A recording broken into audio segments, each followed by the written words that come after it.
What up, cappers, gamblers, punters, hustlers, low baggers? Happy Wednesday, May 12th to all of you. Thank you for watching Betting with the Bag right here on Pub Sports Radio. Coming off a middling day. I guess any day in the black is a good day. Overall, 9 wins, 7 losses, plus 1.35 units. But bottom of the fifth inning, Cubs plus 167 first 5, up 2-1, 2 outs in the fifth. No one on. They get a runner on with a hit by pitch, and then the next batter hits a 2-run home run. That was it could have been a massive night, really, because I went 9 and 7 plus 1.35 units.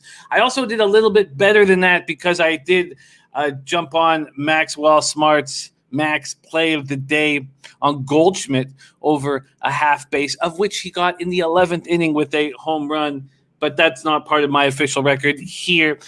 2 and 4 down 2.20 units in MLB. Very frustrating.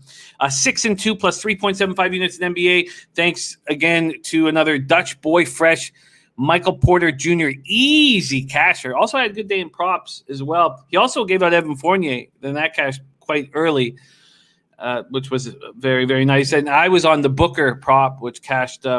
He had a monster third quarter. Warriors ended up winning that game. 1-1 in NHL. I bet that poorly. Jets -1 was such an easy casher. I didn't have to go with the over 5.5 as well. But a day in the black is a good day, so I'm not going to get too frustrated, even though it should have been a bigger winning day. And we are just 3 sleeps.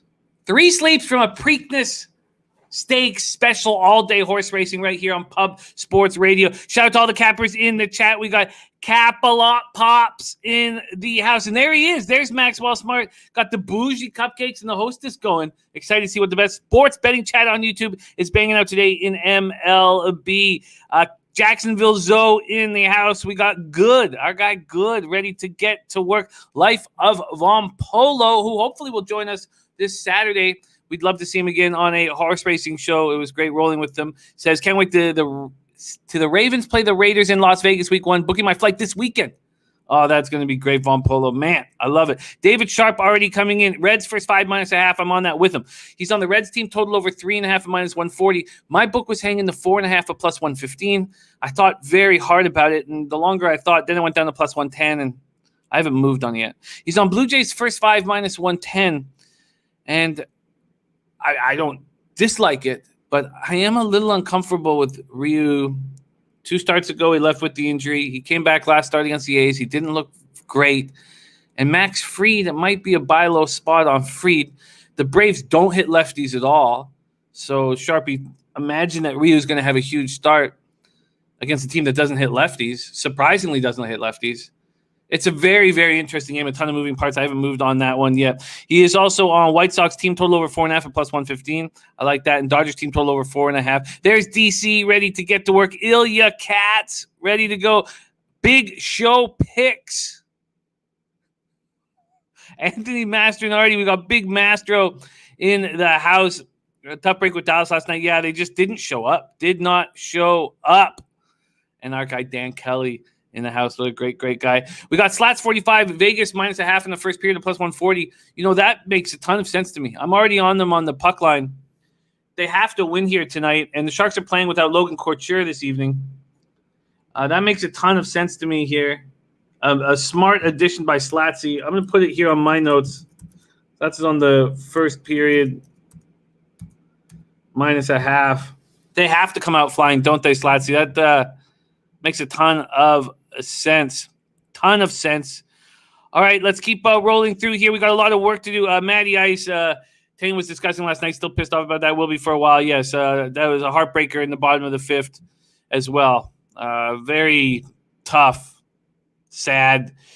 But look, you're sitting at what, 17 and 10? It's a glorious, glorious record. There we go. Big show picks. D Nice. Christopher Gargaro, early lane Mustakis over 1.5 bases plus 126.9 lifetime versus Cahill. Cahill has 370. Cahill looks so bad. I mean, he looked bad even at Wrigley Field with the wind coming in at 15 miles per hour. He still looked vulnerable. Still had 8. I mean, they were all singles, but 8 hits in 5 innings. Dynamite, ready to get to work. Picasso the Prophet. Nice to see Picasso the Prophet. John Chow, ready to go. All right. And Bandy says bottom of the fifth was brutal for us yesterday. Yeah, it was awful. Awful. But remember, as Loshak would always say, you're supposed to be on the right side most of the time. So those crucial spots, like the bottom of the fifth, should hurt you more than they help you. Because you should be on the right side, and then the bad breaks will happen more than you'll get lucky in the bottom of the fifth inning. So that's always something that I kind of keep in mind to not let me get too angry when the bottom of the fifth or those crucial spots keep hurting me. There's Jimmy Gomez, Rude Jude, Sammy, K-Paul, VIP, Eric Jones, and there's David Summers. David Summers says, I've got to handle some family business, but wanted to drop in and tell everybody in the chat I appreciate the prayers. What a guy you are, David. What a great, great guy. And part of the family here forever. And can't wait till we all connect on our next big trip, which Pub Sports Radio is already in talks for our next big trip. And I hope you can come and join us, David. But you're handling this with such strength. And so much love for you. So much love. So much love. There's FAP win. Unleashing a load on San Jose versus Vegas. First period over. That, too, is probably a really good idea. Willie Vegas ready to go. Viper MB, okay, let's get to work. Let's get to work. Sean Dozier, North Ender, K-Prop TJ. Yeah, K-Prop TJ told me about the White Sox line last night, and I don't know why I can't just pull the trigger immediately. It was overwhelmed. It was clearly the right move with the way the White Sox hit lefties. And I waited so long that my book went all the way to minus 150, and I had to bet it on the -1 line. You have to attack. You have to attack, and I didn't do that. It was very, very, very aggravating. All right, Leroy Flood, Mr. Gokster in the house. All right, Skins fan. Yellow Jesus here to bless all our picks. There's Birdie, Bleds W, Ricky Bobby, Glenn Elliott, man. All right, let's get to work. Anthony Master says it felt more like a Memphis team and multiple guys had career nights, just an anomaly. All right, and Maxie looking to get Lindor over total bases. Von Polo, we want you bad. We want you on the show, man. You're a great, great addition to the team. Okay, and Christopher Gargaro says Wolves are in ultimate try-hard mode. That was one spot where I left a little bit of money on the table. I panicked there was a light line move towards the Pistons, and I didn't take them full game. I took them first quarter, first half, but that was a big Mastro perfection. He said, hammer that. The trifecta, first quarter, first half, full game, and man, was he absolutely right. Okay, thank you guys so much for joining us. Betting with the Bag right here on Pub Sports Radio. Let's get into MLB official record. God, nervous here. Unlucky to have a bad day yesterday. 2-4 down 2.20 units. Pirates was a winner. I didn't add the first five, which I should have. I mean, Bet365 just put up the first fives 35 minutes ago. I mean, they literally just came out at 20 to 11 a.m. Eastern. Just such bullshit. So I didn't get on the Pirates first five yesterday, even though I liked it, and that was an easy casher. But okay, Pirates full game, cash. Nationals full game, loss at -115. KC Detroit over 7.5, cash. Rays first five at +100, loss. Cubs first five at +167, loss. Seattle, LA Dodgers first five under 3.5, lost that by a half run. And in retrospect, it was the Mariners and Kikuchi. It was anytime a lefty faces the Dodgers, it should be back to the plus price. So that's very, very, very frustrating. Very frustrating. Okay.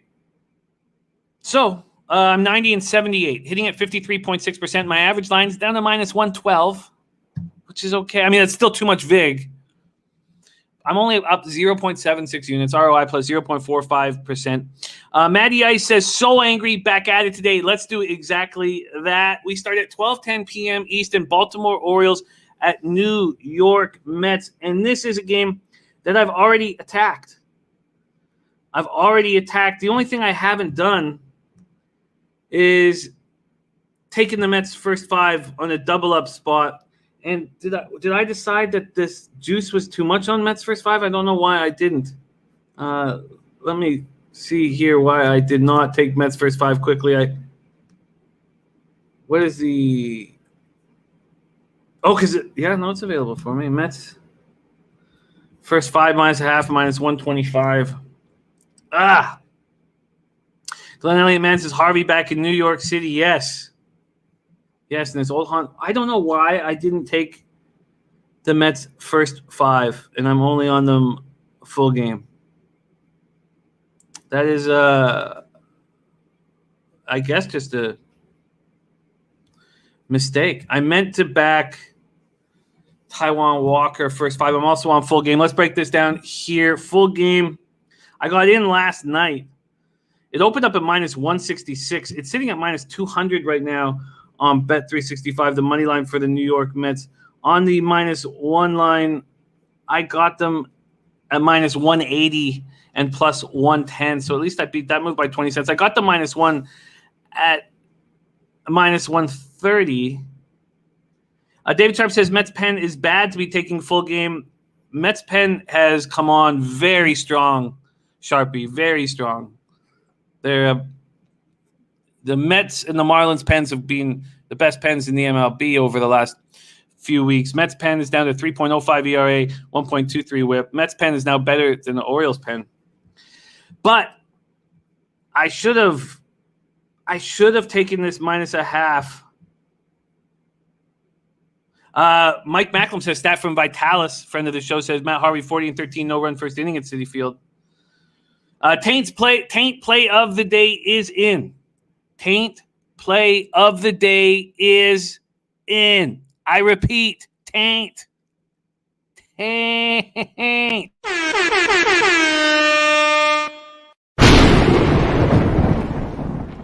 So let me copy and paste this very quickly. Here we go. And get this up above our Phillies game. Now, I have to be quicker than I was yesterday because I did beat up these basketball and hockey games more than I have been doing of late, especially coming off a 6-2 day in NBA, trying to end the season strong. Sean Moody says Marlins pen got smashed last night. Yeah, that's going to happen. That's going to happen, especially in Arizona with the roof open. But that doesn't take away the fact that they've dropped a full earned run in the last 3 weeks to a month. So, but I hear you, Sean. Yeah, when you are losing, you're not going to put out the best guys in your bullpen. And look, the Diamondbacks are raking right now. Christopher Carter says Mets lineup good enough today. They should put up at least 4 to 5 runs overall. Game over 7.5 is fine along with team totals. Birdie said Stroh worth a shot at Cy Young yet. DeGrom starting to get nagging injuries. We talked about that, and that was the opportunity for Stroh. I just don't see him. He's so emotional on the mound, and he seems to get ruffled whenever there's errors or poor play behind him. I just don't see him capable of that. But maybe. There's Hustle Wilson in the house. Just my 2 cents. Okay. And Maxie's saying Josh Rojas for Arizona is hot like fire. Well, it's the fact that they're playing with the roof open every night because of they're allowing the fans in and they want to keep a safe environment for COVID. So they're keeping the roof open with the sunshine. And we know that transmission doesn't happen. So I don't know why it's illegal for people to golf in Ontario. What a fucking joke. Okay, so let's go over this a little bit more. We'll go over batter versus pitcher. I'm not going to add the New York Mets first 5 here during the show at minus 125. I'm just going to let this go. Citi Field, New York, 58 Fahrenheit, clear 11 miles per hour, sideways in. The Orioles are 60-20, 11-7 on the road. Mets are 17-13, 10-4 at home. We have Matt Harvey, 3-2, 3.60 ERA, 1.29 whip, 35 innings, 25 Ks, 10 walks, 3 home runs. In his last start, he went 4 innings, 4 hits, 4 runs, but 0 earned runs. He allowed a home run, 1 walk, 3 Ks, and 6-2 loss at home to the Red Sox. He's pitching pretty well. Jason Albert already on the double-up spot for the Mets. Taijuan Walker, 2-1, 2.38 ERA, 1.03 whip, 34 innings, 35 Ks, 15 walks, 1 home run. I expect Taijuan Walker to end up with a better season than Stroman. Maybe that's it for me. Last start, 7 innings, 1 hit, 1 run, 0 earned runs, 0 home runs, 0 walks, 8 Ks, and a 4-1 win at the Cardinals. It was very nice. Orioles versus righties, not hitting them, 211, 634 OPS. Mets versus righties, 234, 668 OPS. Orioles bullpen, 3.48 ERA, 1.21 whip. They've converted 9 of 17 save opportunities. Mets bullpen, as we talked about earlier, 3.05 ERA, 1.23 whip, 7 of 9. And you know who put us on that? Was I said earlier in the season, very early, that this Mets bullpen trash again, some of that nature. And Dommy Gun Ricci, who's the biggest Mets fan and follower that we know, said the Mets a mistake, Jimmy. You're judging them way too early, and he was right. I mean, this bullpen has come to play. Let's go to batter versus pitcher here and see what we are dealing with against Harvey. Only 2 batters have faced him. They've gone 4 for 16 with a double and 2 homers, so 982 OPS, but just a 250 average. That's Lindor, who's 1 for 4 with a home run, and VR, who's 3 for 12 with a double and a home run. Against Taijuan Walker, 13 at-bats, nary a hit on the board against Taijuan, but the sample size is very small. Glenn Elliott Man says Harvey's first started as a visitor. He was a young sensation with the Mets. Could see a feel-good return here. We could see a feel-good return, or he could go back to his New York Coke dealer and get all fucked up. So we'll see. We'll see what he does. From a character standpoint, he's not a player that I trust. So will he shine back in New York today? Maybe that's enough to keep me off of not bet the first 5, even though I think that was an oversight. I meant to do it. Michael Evelina says, love fading Harvey, but it's impossible to trust the Mets offense, so I had to stay off. I get that. Okay. So that is the first spot on the card, your afternoon action at 12:10 p.m. Eastern. I'm on the New York Mets -1. I bet it last night. I ended up with a -130. And if I could have, you know what, I guess I'm fine not doubling up on this spot here. So let's move on to the next afternoon game on the board. It is the Cincinnati Reds at Pittsburgh Pirates. Cincinnati Reds 16-17, 6-10 on the road. Pittsburgh Pirates 15-20, 6-8 at home. We're at PNC Park in Pittsburgh, Pennsylvania. 51 Fahrenheit clear, 8 miles per hour out to right. Let's take a look at the market move, and then we'll take a look at batter versus pitcher and then get into it. Sonny Gray, who I'm backing first 5 and full game, opens up at -153, now at -161 at Pinnacle. So there's been an 8-cent move in the Reds' favor.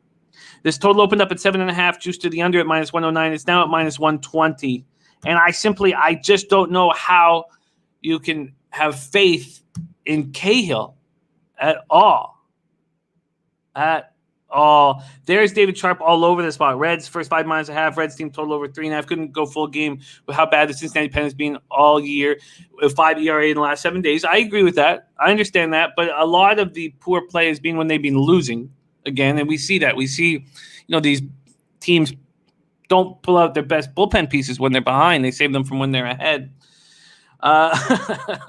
Good, says dealer sell wheat now. Yeah. It was not the easiest thing getting nice hydro in NYC back in the day. There is Dennis Garcia in the house. Maxwell Smart says Senzel 13 bases, 6-game hitting streak, and Winker 13 bases during 5-game hit streak for me here. Winker's smashing the ball, and Senzel is too, but Winker's just smashing. Mr. Gokes, the Reds team total over 4.5 at plus money at Penny. Yeah, it was 4.5 at plus 115 when I could have pulled the trigger.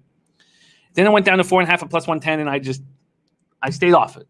I've got first 5 -0.5 at -120, and I got full game at slightly better than I got with the Mets at -123. So I got a -165 money line and a plus 110 run line. And if I wanted that right now, it hasn't changed. So it's still at -165. So there was no gain there. Against Sonny Gray, he's got this team's number, 45 at-bats. The Pirates have had against them. They're 6 for 45 with a double. 1 extra base hit and 45 at-bats, 133 average, 343 OPS. And against Cahill, they rake 28 at-bats. They're 12 for 28 with 3 home runs, 429 average, 1.270 OPS. DC says Red scoring 2.9 on the road, worse than MLB. Puzzler says Cahill is a 7.07 ERA in the first 5 innings this year. Glenn Elliott Man giving a final score, Reds 5, Pirates 2. Mr. Gold says I still like it at plus 110. I still like it at plus 110, but the fact that there's 2 things that kept me off of betting it. And look, I don't know if I loved it I expect them to score more than 3.5 runs, but I don't know if I want the heavy juice associated with the 3.5. But the market is moving towards the under, and the Pirates have a strong bullpen. Good says we got good weed now, Jimmy. Oh, I don't doubt that. It was just, also, when you come down from Toronto, it's not like you got the right hookups in NYC. So I put a lot of the blame on me for having to walk into a park and pick up reefer in NYC. So I put the blame on me. So I get it, Mr. Gokster. And if I had a free play, I would bet it. Birdie is asking Max if Winker over a 1.5 total bases is a play. So there's Don't Ask, Don't Tell in the house. We ain't going out like that. We ain't going out like that. We ain't going out. Oh, man. I love Don't Ask, Don't Tell. Okay. Sonny Gray, 0-2, 3.92 ERA, 1.35 whip, 20 2/3, 31 Ks, 10 walks, 3 home runs. In his last start, he went 7 innings, allowed 2 hits, 0 earned runs, 2 walks, 8 Ks, no 1-0 extra inning win at home over the White Sox. We know the White Sox don't smash righties, but it was still a really impressive performance. Trevor Cahill, 1-4, 6.75 ERA, 1.57 whip, 29 1/3, 26 Ks, 9 walks, 3 home runs. But again, Mr. Gokster, I wouldn't be off of it. I wouldn't talk you off of it. I completely understand the motive and the idea there. Glenn Man says here in Vancouver, we got weed shops everywhere. Same in Toronto. It's good. It's refreshing. Okay. Cahill. He looks so bad out there. Any team in the league could have got him. And when you're dumpster diving, when you're looking at who dumpster dives for pitchers, it's always the Pirates. Cahill, 1-4, 6.75 ERA, 1.57 whip, 29 1/3, 26 Ks, 9 walks, 3 home runs. His last start, he looked bad. 5 innings, 8 hits, 3 runs, 2 earned runs, 0 home runs, 1 walk, 2 Ks, and 3-2 loss at the Cubs. Reds smash righties, 257, 786 OPS. You're right. The team total makes sense. You have to think that the Pirates used a lot of their nice pieces in the bullpen last night in that victory. Pirates first righties, 236, 669 OPS. Reds bullpen, 5.57 ERA, 1.43 whip. Has not looked good. Pirates bullpen got hit hard last night, but I still think it's a strong bullpen. They've had some bad luck with BABIP, 4 ERA, 1.14 whip, and 6 of 7 save conversions. Yeah, Glenn, man, very good. Very good. Sharpie's right. Interesting call there. Says if they win by 1.5 or 2.5, if they score over 4.5, I think they win by 1.5 or 2.5 or more, and you get better juice. That does also make a lot of sense, Sharpie. All right, so I'm on the Reds' first 5 full game. I was on the Pirates yesterday. We go back to the Reds today. Let's move on to 1:10 p.m. Eastern, Chicago Cubs at Cleveland Indians. And there was lots of moves I wanted to make on this game. But I couldn't get the right kind of stats that correlated with my action, and no move for me at this point. Cubs are 17-18, 4-10 on the road at the Indians, 19-14, 9-7 at home at Progressive Field in Cleveland, Ohio. These Cubbies, this total opened up at 9 at Pinnacle and went down to 8.5, and it's juiced to the under. And a couple books have already moved it to 8. Henches and the Indians open up at minus 106. There's been a 26-cent move towards the Indians. And I tell you what, DC says dumpster divers, lots of them here in Sacto. Yeah, it's lots of dumpster divers in Cali, but they're everywhere. Come on. Joe Yurkovich just locked in O's Mets first 5 over 3.5 at minus 110. Has it gone all the way down to 3.5? Oh, wow. Okay, I've got 4 at 110. Wow, nice find at 3.5 because I got 4 at minus 110. Okay, let's get back to this here. Zach Davies, 2-2, 6.30 ERA, 1.83 whip, 30 innings, 18 Ks, 19 walks, 3 home runs. He's a soft tosser. He looks like a boy. He's a soft tossing child out there. But when the wind is blowing in, it seems to really work well with his stuff. Last start, he went 7 innings, 5 hits. He was never really in danger. Now, it was against the Pirates, but the Pirates are okay against righties. And 5 hits, 0 earned runs, 1 walk, 1 K, and a 3-2 win. He seemed to be completely in control. And I did want to back him. Jared JB, my guy. MGM Indiana, great find, Joey. Going up against Henches, 1-0, 5.00 ERA, 1.78 whip has not looked good. Small sample size, 9 innings, 8 Ks, 2 walks, 4 home runs. So in those 9 innings. Last start, he went 3 1/3, 6 hits, 2 earned runs, 1 home run, 2 walks, 2 Ks, and a 7-3 win at the Royals. The Cubs hit lefties hard. 230, 740 OPS. Indians don't hit righties, 221, 696 OPS. Cubs bullpen, 3.57 ERA, 1.35 whip, converted 8 of 11. Indians bullpen being very good, as always, 2.65 ERA, 1.14 whip, converted 11 of 13 save opportunities. And I went to baseball data, and when I saw what the Indians do against Davies, it just got me off. Although I think this is the right weather for him, and if there wasn't this huge move towards the Indians, I would likely be on Davies right now. But I'm not going to go against the market move here, and the big market move at that. They're hitting 364 with an 868 OPS against Davies.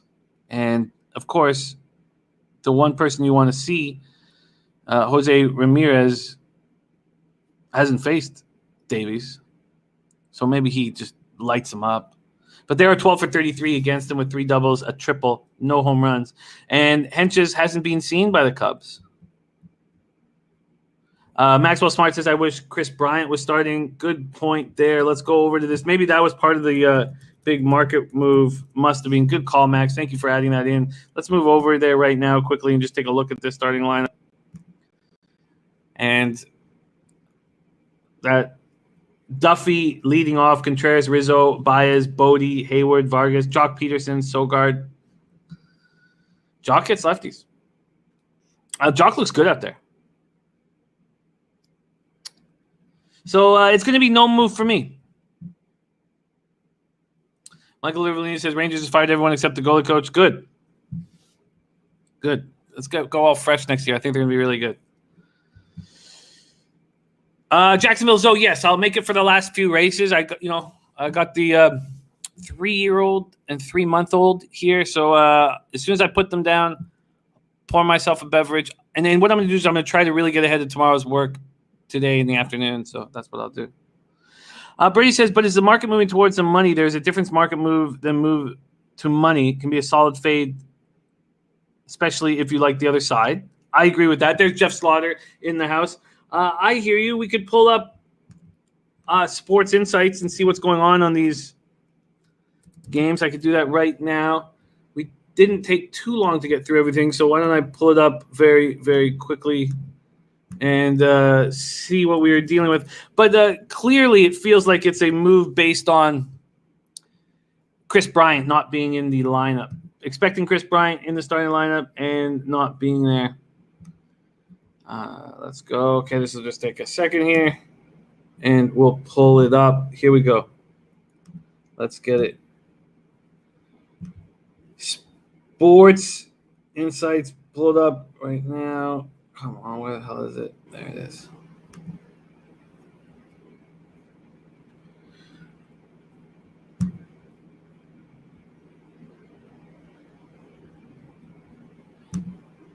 All right.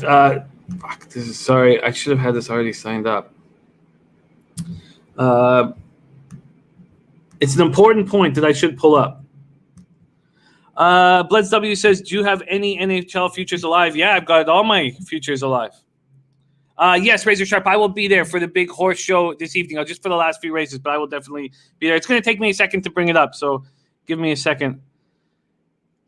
Glenn Elliott, man, I got Reds first 5 minus a half and minus 120. Yes, that was exactly what I have.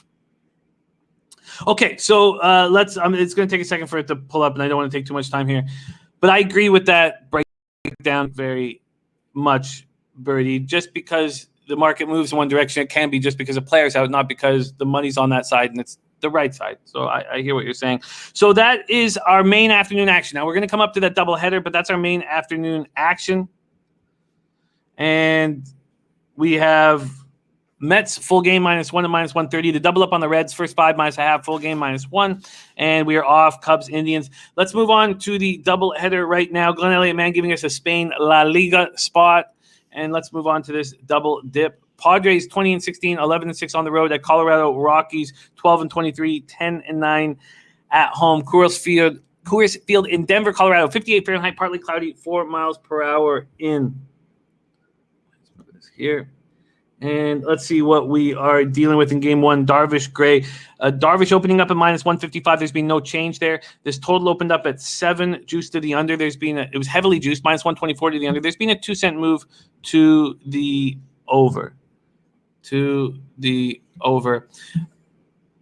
Darvish 3-1, 2.27 ERA, 0.94 WHIP, 43 2/3, 57 Ks, 12 walks, 5 home runs. In his last start, he went 5 2/3, 6 hits, 2 earned runs, 1 home run, 1 walk, 8 Ks in a 4-2 win at home versus the Pirates. Glenn Elliott Man saying Darvish hot, but 0-1, 7.59 ERA at Coors. We're going to go into batter versus pitcher here in a second. Johnny Gray, 4-2, 3.12 ERA, 1.19 WHIP, 40 1/3, 38 Ks, 16 walks, 4 home runs. In his last start, he went 6 innings, 4 hits, 2 earned runs, 1 home run, 2 walks, 8 Ks in a 6-5 win at home versus the Giants. The Padres versus righties, 239, 689 OPS, being very disappointing.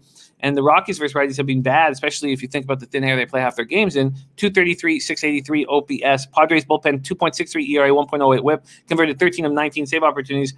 And that's the biggest difference in this game is their bullpen, 2.63 ERA. And then you move over to the Rockies bullpen, 5.28 ERA, 1.58 WHIP, converted 4 of 9 save opportunities. Let's go to batter versus pitcher baseball data here. Against Darvish, 229 with a 793 OPS. And against Gray, 306 with an 880 OPS for these Padres. And who hits them the hardest is Will Myers, 14 for 39 with 4 doubles and 3 homers. Manny Machado, 7 for 21 with 2 homers. And Tatis has yet to see him. Glenn Elliott Man says Gray, 4-0, 2.08 ERA at home. That's a big, big spot. Glenn Elliott Man also says Padres, COVID, Tatis, and a couple of others out. Do we have a lineup yet? We do not. But without Tatis, I mean, this is not the Padres lineup we remember. Grisham, Cronenworth, Machado, Pham, Kim, Nola, Marchano, Andrioli, and then Darvish turning the lineup over. DC says balls should still fly in the air up there. No doubt about it. But this is not a spot that I want to make a move on. At least, I guess, at minus 155, it's not too expensive. J-Rock AZ says better team, better pitcher. Don't overthink it. Yeah, I'm not going to move on it, but I can understand that thought. J-Rock, and good luck in the spot, but I'm going to stay off of it. Let's move on to game 2 here. San Diego Padres at Colorado Rockies, game 2, Coors Field in Denver, Colorado, 64 Fahrenheit, clear, 4 miles per hour. Bama boy just locked in Houston at minus 125. We'll go over that here in a second. Over.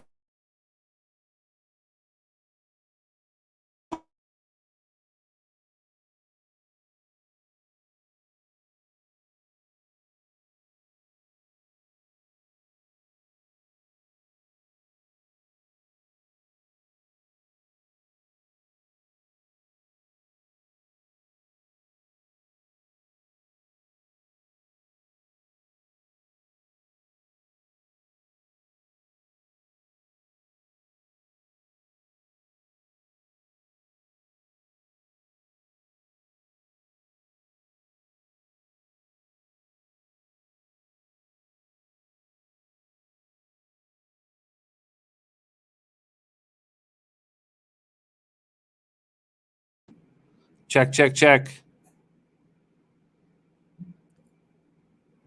Okay, we're back. Sorry about that. I don't know how that happened. Okay, we're back in business. Let's get to work. Let's get back to work. So Dynamite play today. I got it set up over 8.5 in the Houston spot. And apologies there. Okay, let's get back to work here.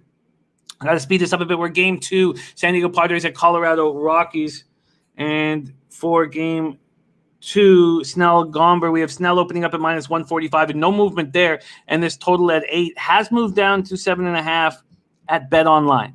Just Bet Online. 64 Fahrenheit clear, 4 miles per hour in. So it warms up, 6 degrees by this spot in the game. Blake Snell, 1-0, 4.15 ERA, 1.48 WHIP, 30 1/3, 42 Ks, 21 walks, 4 home runs allowed. In his last start, he went 4 2/3, 1 hit, 4 earned runs, and there was a big home run, 6 walks, 5 Ks, and a 5-4 loss at the Giants. Austin Gomber has not looked good. 2-4, 6.35 ERA, 1.41 WHIP, 34 innings, 34 Ks, 20 walks, 5 home runs. Dynamite says my play of the day needed Jim Sound. Last start, 5 innings, 6 hits, 5 earned runs, 2 homers, 0 walks, 7 Ks, and a 5-0 loss to the Cardinals. Padres versus lefties, 219, 663 OPS. Rockies versus lefties, 254, 718 OPS. And again, we have the huge advantage with the Padres bullpen. So let's go to baseball data here. Against Snell, 286 with a 661 OPS, only 14 at-bats against him with 4 hits. And against Gomber, 6 at-bats against him with 3 hits. It's all Machado. Machado's 3 for 4 with a double against him. Doubleheaders are not something I want to be involved with. A Padres lineup that's being decimated is another thing I don't really want to back as a favorite, especially with the way Blake Snell's been pitching. So with all that said, DC says Gomster, dumpster diver. I get it. I get why you would bet against Gomber here. But with the weak lineup, I just don't want it on my card. I just don't want to sit here and I just don't want it on my card. So I'm staying off both doubleheader spots. Those of you who are on the Padres, good luck. Get paid. And we move to 7:05 p.m. 7:05 p.m. Philadelphia Phillies at Washington Nationals, which brings us to our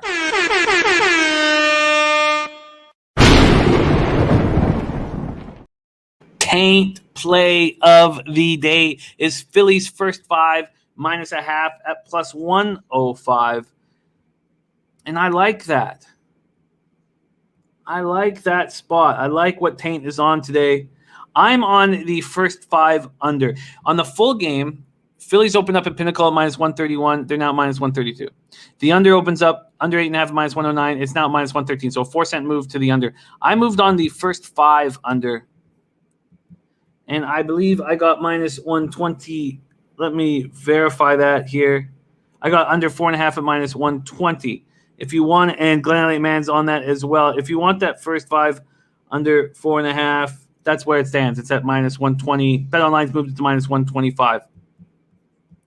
So I think when I'm done breaking this down, I will jump on the old Taint train with you guys. But let's break it down here. Philadelphia Phillies 19-17, 6-11 on the road. At the Nationals, 13-18, 8-9 at home. Nationals Park in Washington, D.C. 63 Fahrenheit, partly cloudy, 5 miles per hour in. We have Zach Wheeler, 3-2, 2.83 ERA, 0.97 whip, 47 2/3, 49 Ks, 12 walks, 4 home runs allowed. He was spectacular in his last start, which does give me a tiny bit of pause, but it shouldn't, just because someone was spectacular in his last start. But 9 innings full, 3 hits, 8 Ks, and a 2-0 win at home versus the Brewers. And now he heads out on the road. Lester 0-1, 2.70 ERA, 1.30 whip, 10 innings, 9 hits, 6 Ks, 4 walks, 0 home runs. This is his 3rd start of the year, his 3rd start at home. I'm worried that he could get into a groove, and that's why I took that first 5 under 4.5. He's gone 5 innings, allowed 4 hits, 3 earned runs, 0 walks, 2 walks, 5 Ks, and a 3-2 loss at home versus the Braves. Phillies versus lefties, 247, 720 OPS. Nationals versus righties, just 237, 667 OPS. And this Nationals lineup is so weak right now. You got Trey Turner, who's excellent. You got Juan Soto batting after him, who's so good.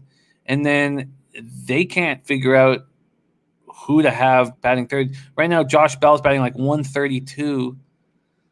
His OPS is like 3-something, or low 4s. Like, it's just terrible. He looked so bad. They knew exactly what to do. That Trey Turner was a very tough out. Walk Soto, strike out Bell yesterday. And until they can get someone to protect Juan Soto, whom they thought they acquired with Bell, it's an ugly lineup. Phillies bullpen, 4.75 ERA, 1.42 whip, 10 of 19 converted save opportunities. We want to stay away from them. The Phillies' first 5 makes sense. Harper hitting 196 on the road, says DC, but this is I think the sample size is probably too small at that point. Max says, I'll take walks on Soto. That's a good total base situation. Glenn Elliott, man, Phillies 3, Nats 2. Bledsoe said, I had no interest in the game before I knew it was Taint. Yeah, how do you not back the Taint after a loss? So I'm going to add the Taint play today on my card. That'll be my first addition to my card. Let's see what Joe Yurkovich says. Says Phillies offense has been steadily good. And David Sharp says this is Harper's second home anyways. That's actually a good point, Sharpie. That's a really good point. Okay, let's Oh, wait, no, we didn't go to baseball data here very quickly here. Against Wheeler, they're hitting 250 with a 667 OPS, 164 at-bats. So 164 at-bats, they're 41 for 164, 5 doubles, 4 homers. And then against Leicester, they're hitting 280 with the 899 OPS. They get to him. Harper 4 for 14 with a homer. Real Muto 4 for 10 with a double and 2 homers. He did take a ball off the knee pretty hard yesterday. That makes me a little nervous. We need him in the lineup. K-Prop TJ says, look at Nats versus hard throwers, batting 176, 554 OPS. What a spectacular stat that is, K-Prop. God, that's a great stat. Okay, I'll jump on the taint train. Phillies first 5 -0.5, and one more shout out to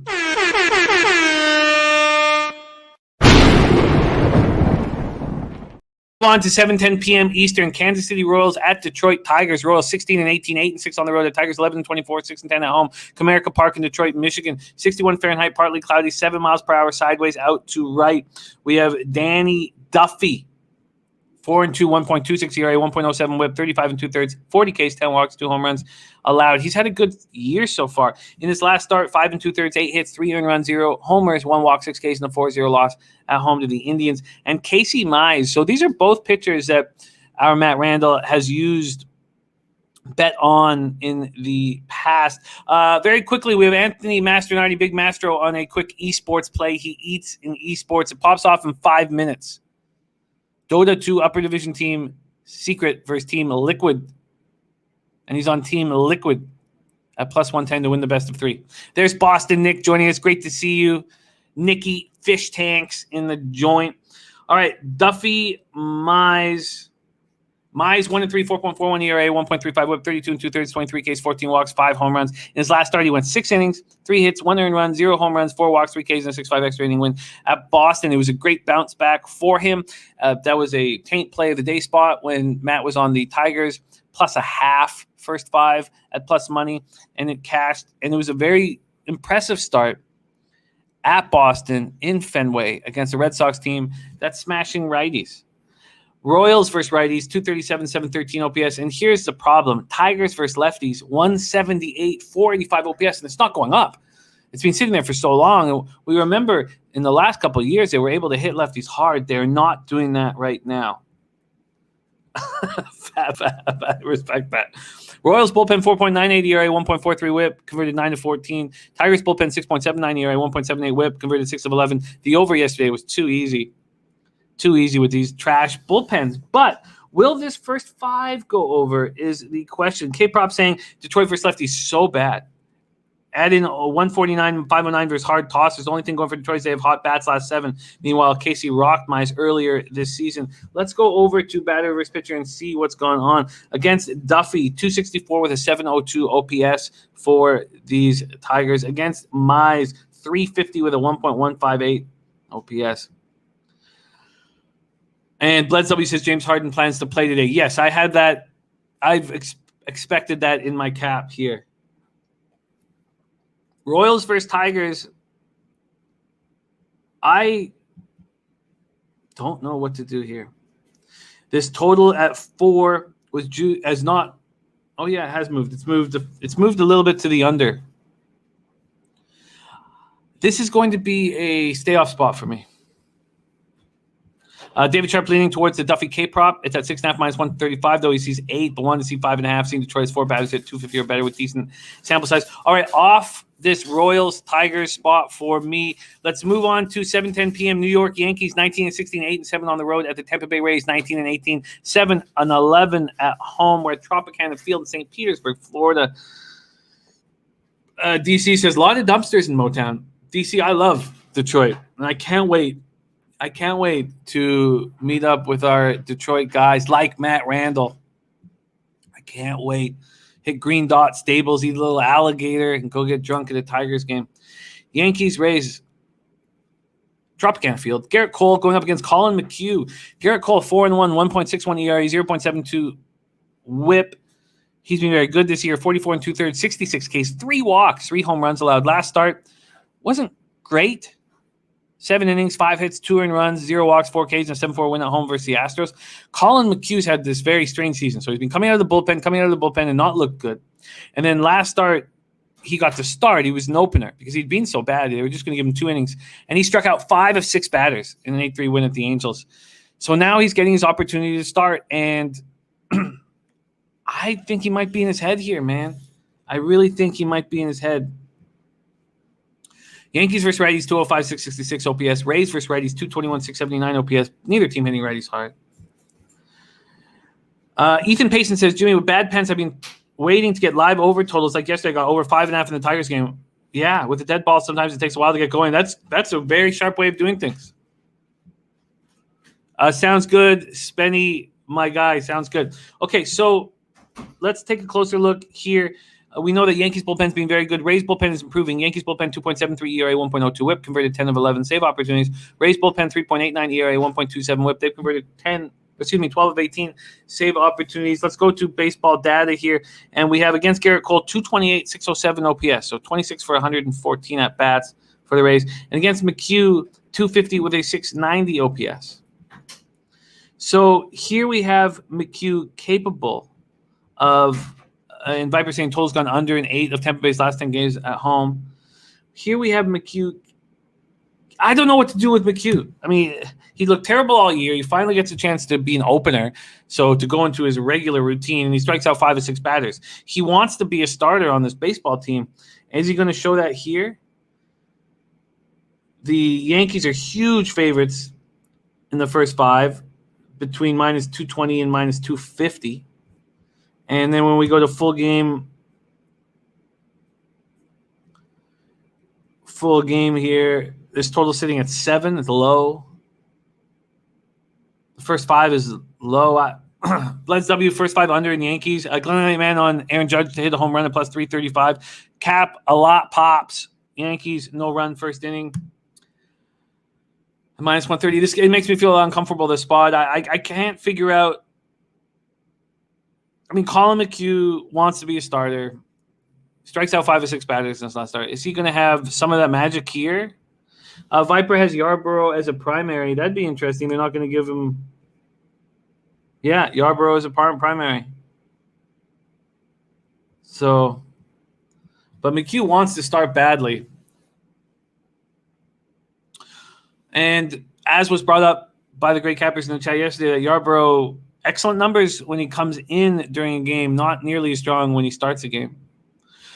Okay, no move for me in Yankees, Rays. Let's move on to 7:10 p.m. Eastern. Oakland Athletics, 22-15, 94 on the road. The Boston Red Sox, 22-15, 10-10 at home. We're at Fenway Park in Boston, Massachusetts. 61 Fahrenheit, partly cloudy, 7 miles per hour, sideways. We have James Caprillion.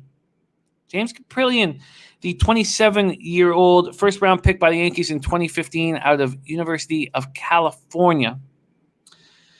He pitched 3 2/3 innings last year, so you have to go back to 2019. And in 2019, he was 25, and he started in high A. Not a great sign. He went from high A to double A into triple A in 2019. He went 4-3, 3.18 ERA, 1.10 whip in 68 innings, 75 Ks, 16 walks. Going up against Eduardo Rodriguez, and we must stop everything because our Dutch boy Fresh in the house. Dutch boy Fresh giving us his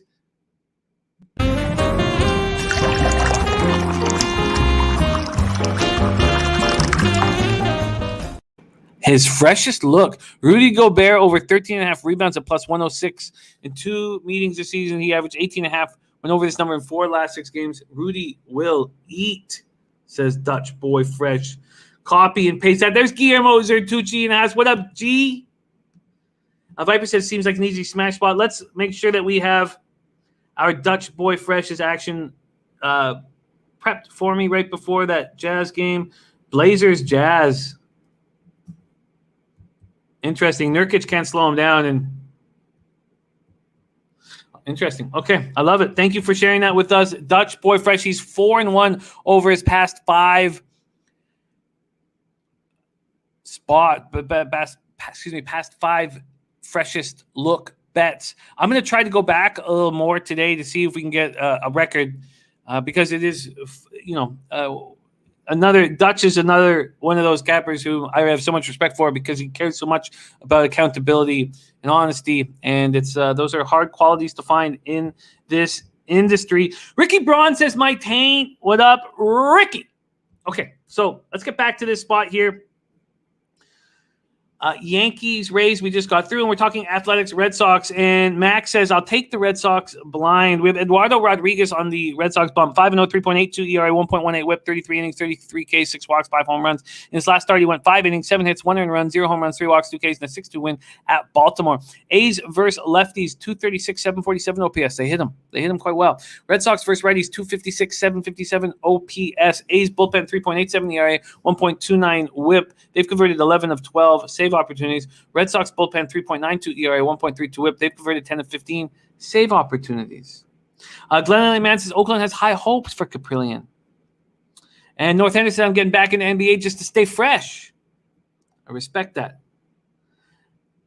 And there is our guy, the Czar, as well. Great. I love it. I love us working together. Okay, so let's go to the market here. Rodriguez opening up at minus 152. That's where they stand right now. This total's gone from 9 to 9.5. So you have an A's team that's hitting lefties. And remember, A's got their day off a couple days ago. It's 25 games in 26 days for them. They're going to get tired. Not quite yet, but they're going to get tired. And we saw what happened at the end of that first stint of it. The Blue Jays were walking all over them. This A's team is going to get tired at some point. Not quite yet. All right, let's take a look at what they do against Eduardo Rodriguez. 275 with an 824 OPS. Wow. Glenn Man says, might take a shot at the A's plus 140. I understand why this total's gone from 9 to 9.5. And,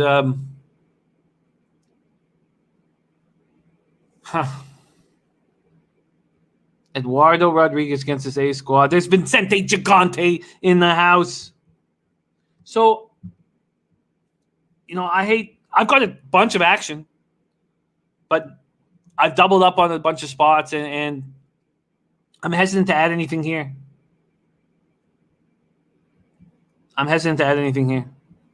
We got MMA locker room, our man Mills in the house. Okay, I'm moving past this spot.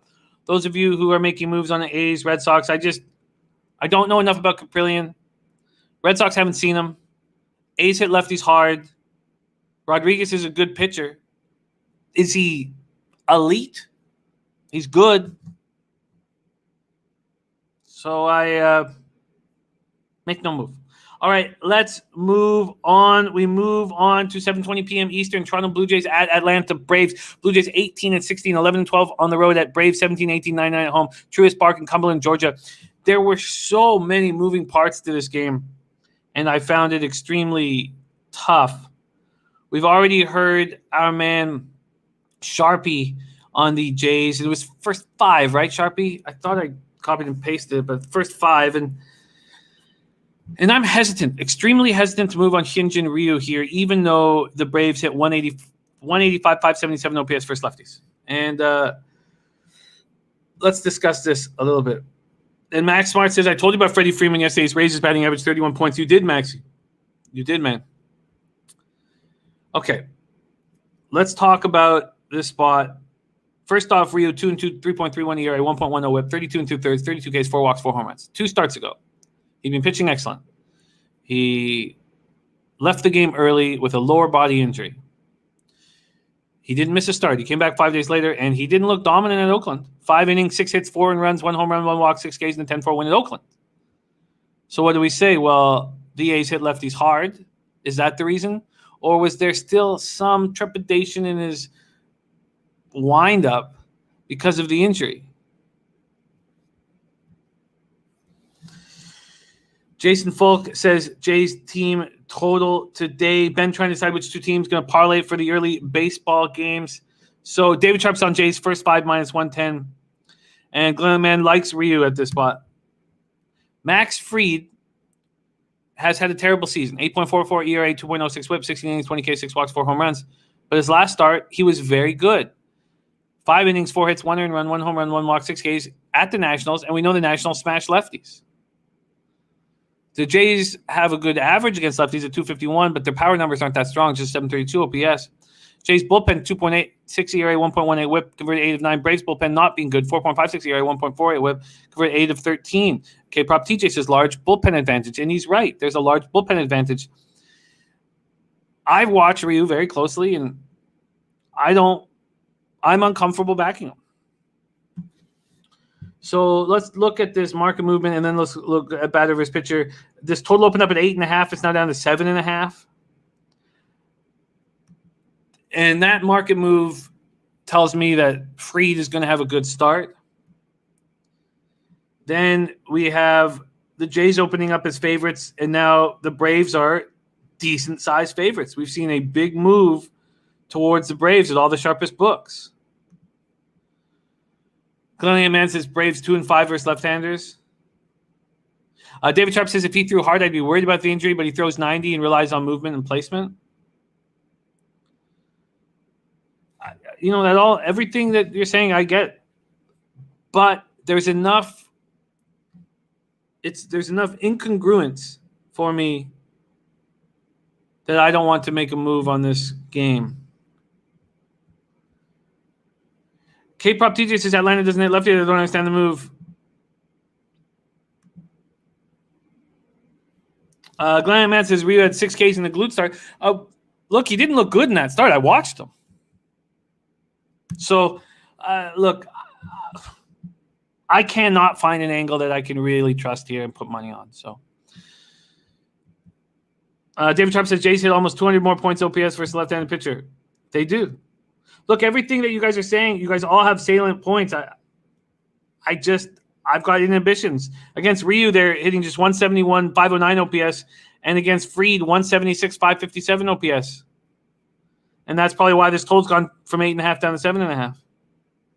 And with the Braves' bad bullpen, honestly, I would have interest going against this line move.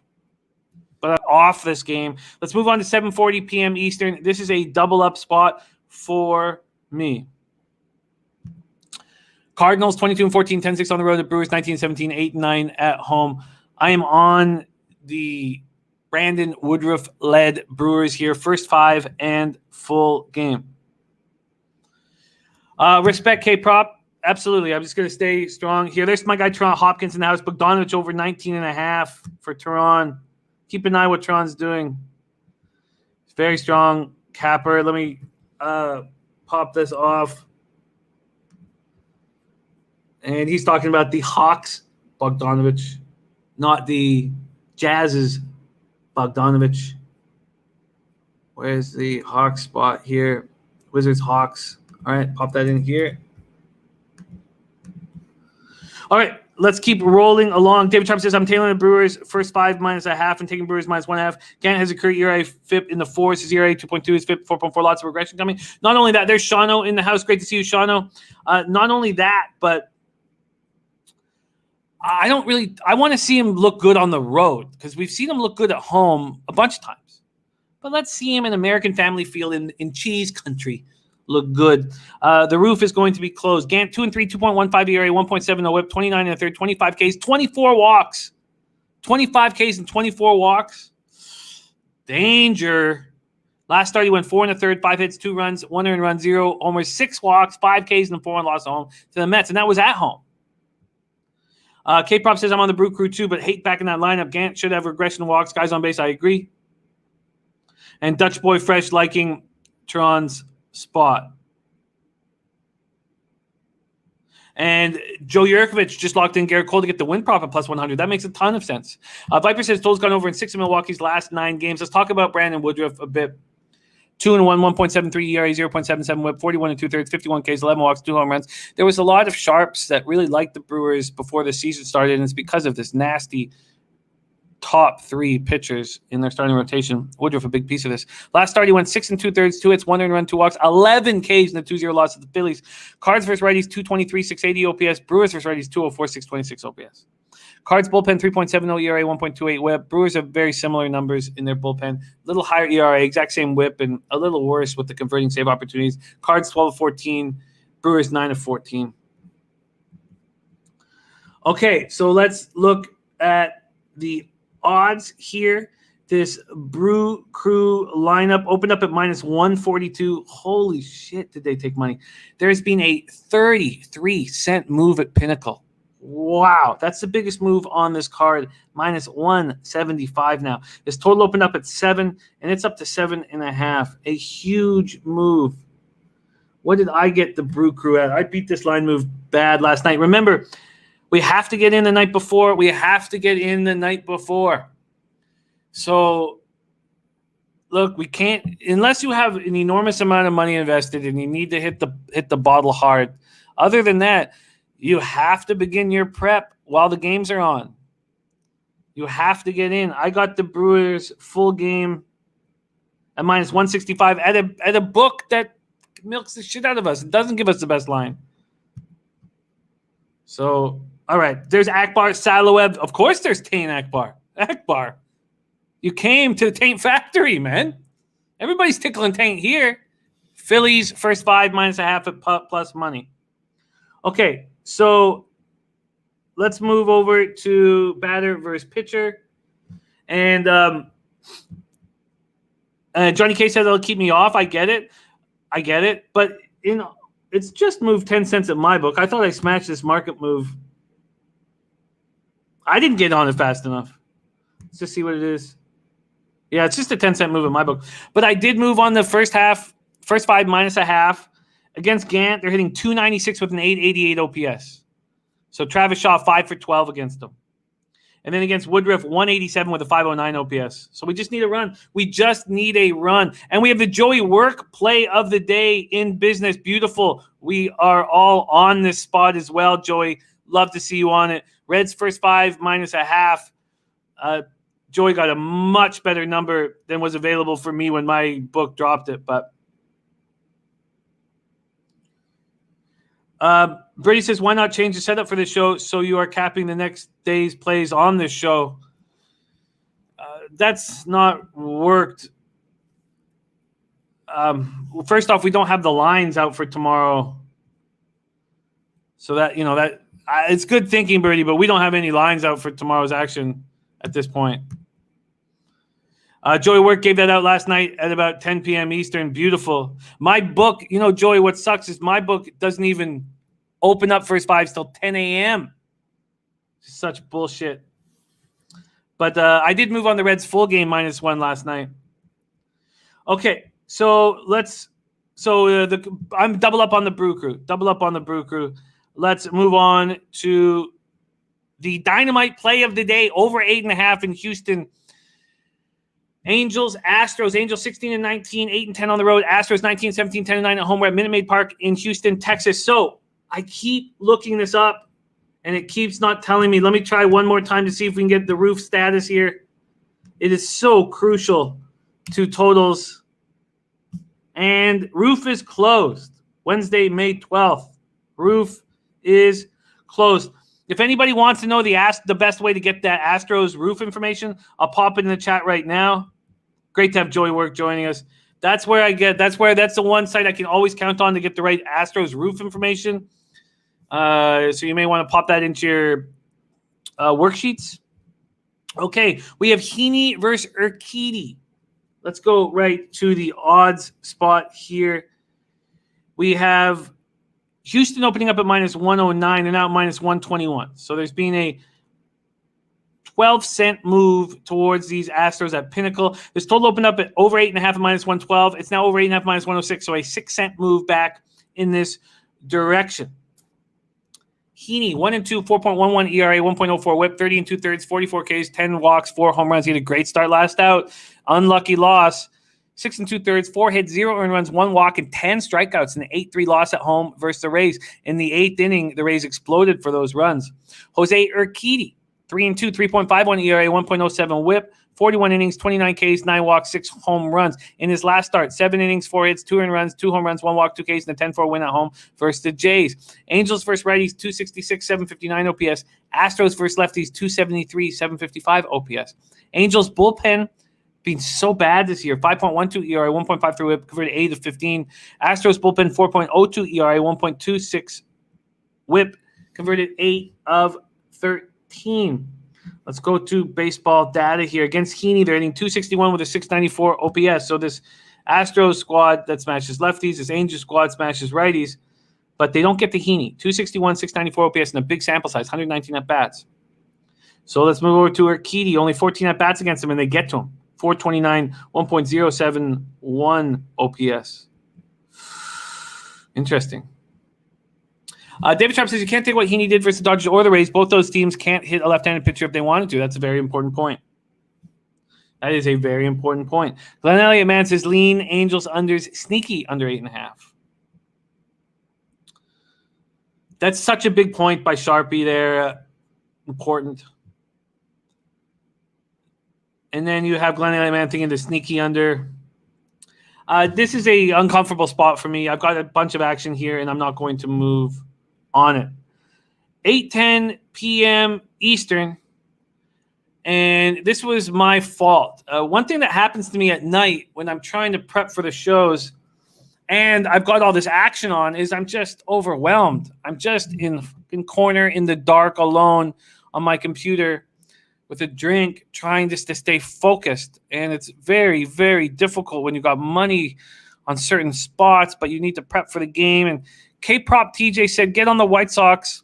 They're up against a lefty. Earlier the better, and I waited way too long. I didn't get on it till this morning. A mistake. There's sharp money in the house.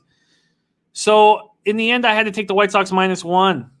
But this was a huge mistake. And I know that their lineup isn't quite as strong as it was last year due to injuries, but that doesn't change the fact that they smash lefties.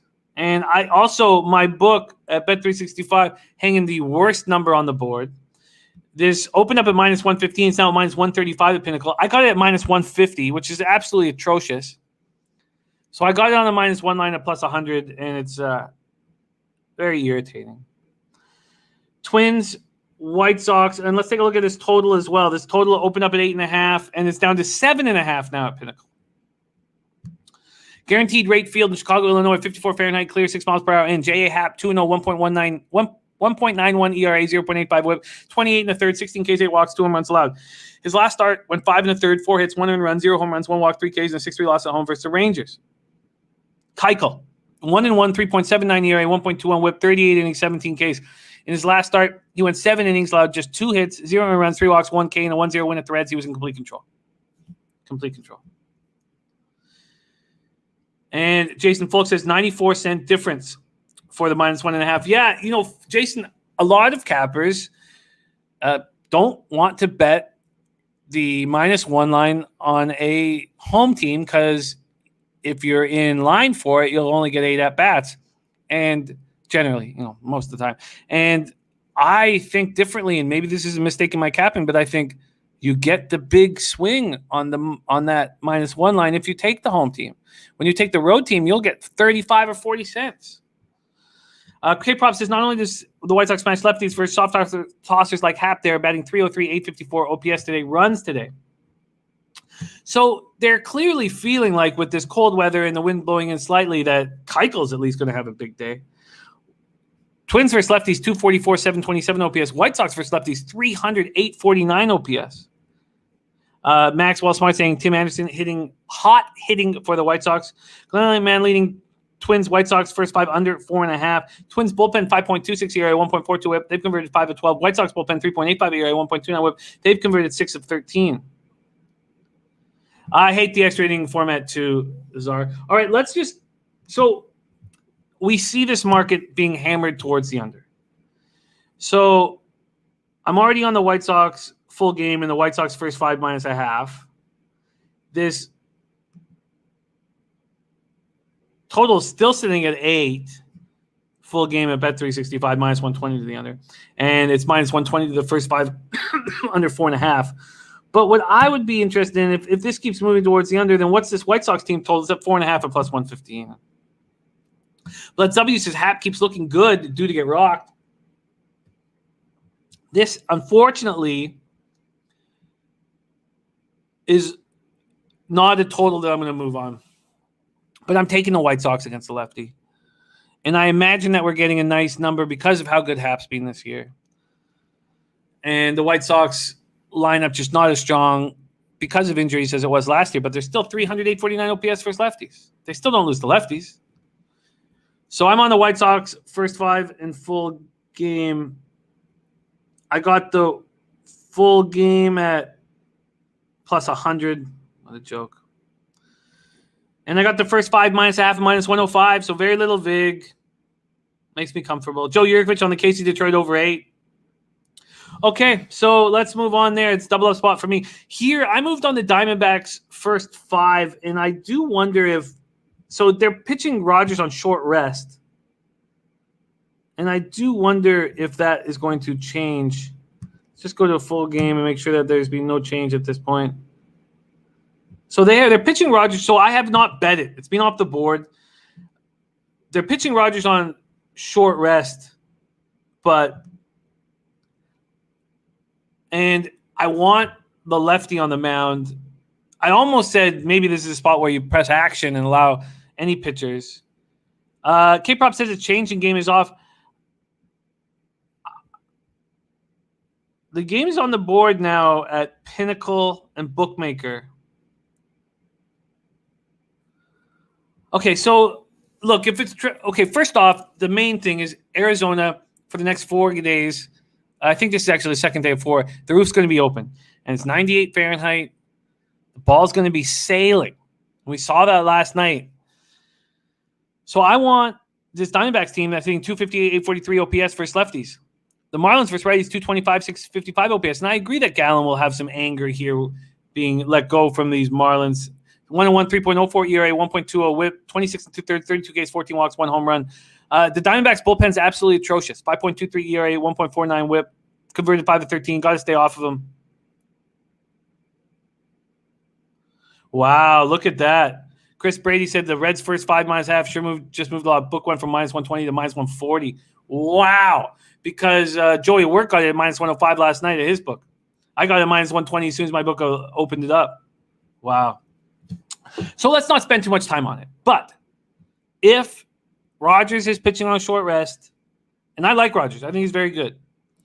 But if he's pitching on a short rest and his Diamondbacks rakes lefties and Gallen has got a bone to pick with his squad, I'm going to take the Diamondbacks first 5, and I don't want Diamondbacks full game. Let's move on to the final game on the card, Mariners-Dodgers. I've not moved on this spot. 18-18 are the Mariners, 9-10 on the road. Los Angeles Dodgers, 19-17, 9-5 at home at Dodger Stadium, Los Angeles, California. 69 Fahrenheit, clear, 7 miles per hour out to right center. Justin Dunn, 1-0, 3.51 ERA, 1.29 whip, 25 and 2/3, 22 Ks, 17 walks, 3 home runs. In his last start, he went 5 1/3, allowed 3 hits, 1 run, 4 walks, 6 Ks in a 5-2 win at home over the Orioles. We're going into NBA right after this. Julio Urias, 4-1, 3.59 ERA, 0.98 whip, 42 and 2/3, 46 Ks, 6 walks, 6 home runs. In his last start, he went 5 innings, allowed 8 hits, 5 earned runs, 2 home runs, 0 walks, 4 Ks, and a 9-2 loss at the Angels. Mariners versus lefties, 188, 634 OPS. Dodgers versus righties, 254, 793 OPS. Mariners bullpen, 3.4. Nathan McKinnon out tonight versus the Avs. Wow. Good thing I stayed off of that spot, Slats. What's the story with them? What's wrong with them? Damn. But I guess, do you really care? Like, are the Wild that much tougher than the Blues? Interesting. I'd love to know why, Slatsy. Mariners bullpen, 3.44 ERA, 1.15 whip. Dodgers bullpen, 4.03 ERA, 1.49 whip. They've converted 11-23. Are the Dodgers going to get hot? That's the question. Dodgers opened up at minus 227. They're now minus 244. There's been a 4-cent move to the under 8. So let's just take a look at batter versus pitcher here in this Urias spot. Against Urias, they're hitting 107 with a 274 OPS. They're 3 for 28. Wow. With 3 singles. Wow. Against Justin Dunn, the Dodgers are hitting 444 with a 1.657 OPS. The question, and we got David Sharp's Dirty K prop. I like it. Urias over 7.5 plus 112. Mariners bottom 5 OPS versus left-handed pitchers. Mariners top 10 versus left-handed pitchers. And Urias 10 Ks versus Mariners back in April. Jason Folks says no thanks on Urias. He did not look good at the Angels. He's not been looking good of late. Will he get confidence against this Mariners squad? That's what you have to have faith in. And I don't know if I have it, especially for a big favorite spot. So I can't take a big favorite spot when I can't really trust the way Urias has looked lately. But is this a get-right spot for him? Probably. And David Sharp believes it is. Razor Sharp picks MLB, NBA, NHL, horses. Doesn't get any better than this. Razor Sharp picks horse show tonight. Razor, is that 7 o'clock or 7:30 Eastern? I know that changes sometimes. Let's go. Horse show. I'm going to be jumping on when I can. And Maxie says, I'll DM you about Max Muncy. Yeah, he had a big home run yesterday that cost me the total. And K-Prop is on the first 5 under Dodgers Seattle. All right, let's move on to NBA. Let's review what we're on in MLB. Here we go. We doubled up on the Reds. Okay, so first off, we're on the Mets -1. I didn't move on the first 5 -1/2, and that was a mistake. I wanted to, but I didn't reach during the show. So just full game -1. Maybe that's for the best. Reds, I doubled up first 5 and full game. I stayed off at first 5 -1/2 and full game -1. I stayed off Cubs, Indians. I stayed off the double dip in Padres, Rockies. Then I'm on the first 5 under 4.5 in Phillies, Nationals, and the Taint play of the day. Phillies first 5 -1/2 at +105. I moved on Taint. Royals, Tigers, I'm off, but we just heard Joe Yurkovich move on the over 8, full game. Yankees, Rays, I'm off. A's, Red Sox, I'm off. Jays, Braves, off. Brewers, double up spot for me, first 5 and full game, -1/2 and full game -1. Then the Angels, Astros, no move for me. The White Sox was a double up spot, first 5 and full game. Then the Diamondbacks, if they're going up against the lefty, I'm going to move on it. And even if they're not going up against the lefty, I likely do, but I sure want to move first 5 against the lefty where they smash. And then no move for Mariners, Dodgers. And on the year, we're 90 and 78, hitting at 53.6%, but that just gives us plus 0.76 units, ROI plus 0.45%, average line minus 12. K-Prop TJ, much love. Thank you for your hard work in MLB. Let's move on to NBA, and we're coming off a glorious day, and there haven't been many of them for me this year. We went 6-2. The Dutch boy freshest look, Michael Porter Jr. was over 23.5 for him. I got it at over 24.5. That cashed. LaMelo Ball over 39 points, rebounds, and assists. He had monster day in rebounds and assists, but no points, so I lost that. T-Wolves first quarter -2, -115, easy casher. T-Wolves first half -4, easy casher. Evan Fournier over 16.5 points, casher. Bulls plus 4.5 was a loss. Clippers, Toronto Raptors under 217.5, casher. And Booker over 27.5, casher. Polo says the Suns loss was the worst beat I've ever taken. Jesus. I'd have to go back. I so focused on my notes at that point. And once I hit that prop with Booker, I just kind of let that game go. All right, let's get to work. We start at 7 p.m. Eastern with the Washington Wizards at Atlanta Hawks, and our guy Teron Hopkins is on Bogdanovich over 19.5 points. Says he's been a walking bucket for Atlanta. Walking bucket. DC says, Razor, are you going to discuss the Preakness? Yes. Yes. I want to talk Preakness with Razor and the boys tonight, so save some of that discussion for when I jump on, Razor, if you can. Okay. Viper says this total's gone over in 5 of Washington's last 5 games on the road. Life of On Polo is on the Wizards, and we know there will be no Bradley Beal for this evening's basketball game. What are the notes under Beal? Beal will be sidelined for Monday and Wednesday, reevaluated Friday. All right, let's get to work here and see what we are dealing with. NBA, let's go. Spreads and totals. So we have the Wizards at 6.5-point dogs. This total's dropped from 240.5 down to 238.5. And Glenn Man says Donovan Mitchell out until the playoffs. Yes. Ahmad S says have to stay with Washington. They have been playing possessed. We're at State Farm Arena in Atlanta, Georgia. These Wizards 32-37, 15-20 on the road. The Atlanta Hawks 38-31, 22-11 at home. Wizards past 5. They're 3-2 and first in the league in pace at 108.67 possessions a game. Hawks are 4-1 over the past 5, 16th in pace, 99.70 possessions a game. Their pace has sped up quite a bit over the last 6 weeks. Wizards are coming off a 125-124 loss here at Atlanta on Monday night. Wizards announced that Beal will be out. For the Hawks, Kevin Huerter is probable, Tony Snell is questionable, and DeAndre Hunter out Wednesday for an injury maintenance day. Yes, Jacksonville. So it was a rare occurrence. A rare occurrence that they treated me well. The Czar says Wizards lost by 1 to this team. Jason Falk says, regardless of your side, without Beal, the Wizards are still coming to score off the charts on the motivational scale. And Dutch Boy Fresh is on John Collins, 17.5 points, minus 104, and averaging 23.5 last 3 meetings and 26 of 39 from the field.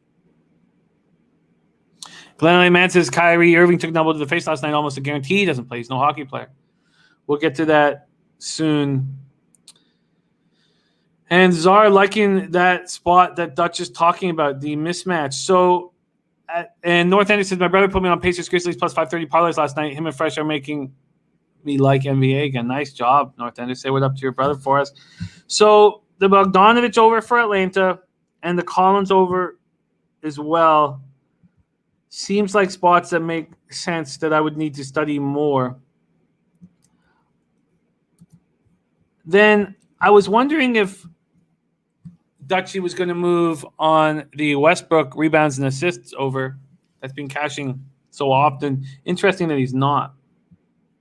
So I says Westbrook's prop cash nightly. Trae Young can't check him at all. And Dutch Boy Fresh says Russ over 14.5 assists, plus 105, average 18.5. The Czar says, I think Wiz cover Hawks money line again. And Anthony Mastinardi says this is another Atlanta spot. And there's Cole Leon, the Vegas king in the house, whom we love dearly. So great to see you, Cole. Our guy, the Vegas king, Cole Leon. Huh? Well, I'm hesitant to make a move here. Matt S says Washington hasn't lost by 7 in a very long time. Viper MB says Atlanta's 7-1 against the spread in the last 8 games at home. Cole, we've missed you, man. All right, so Glenn Man says 249 even without Beal last time. Lean over again. So I'm going to have to take a closer look at the prop bets that our guys are on, and there's no move there for me. Let's move on to 8 p.m. Eastern.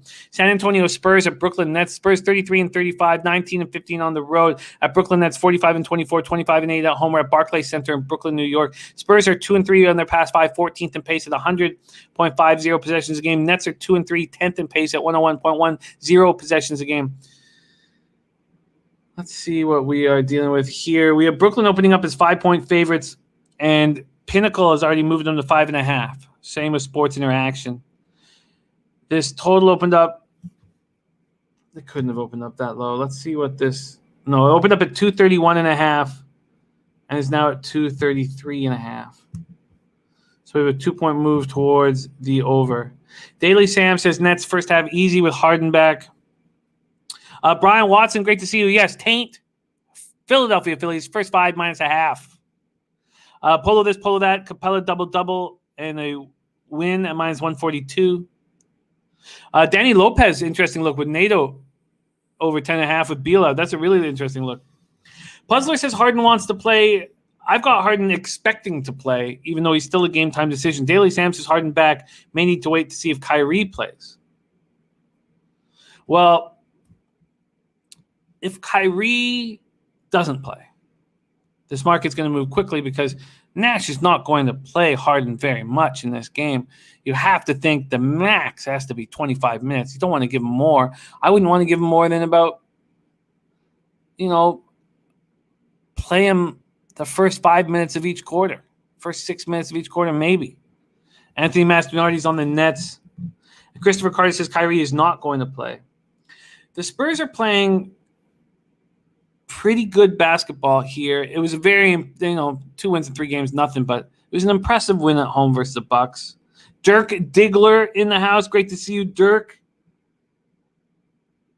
Viper says total's gone under in 6 of Brooklyn's last 7 games when playing at home against San Antonio.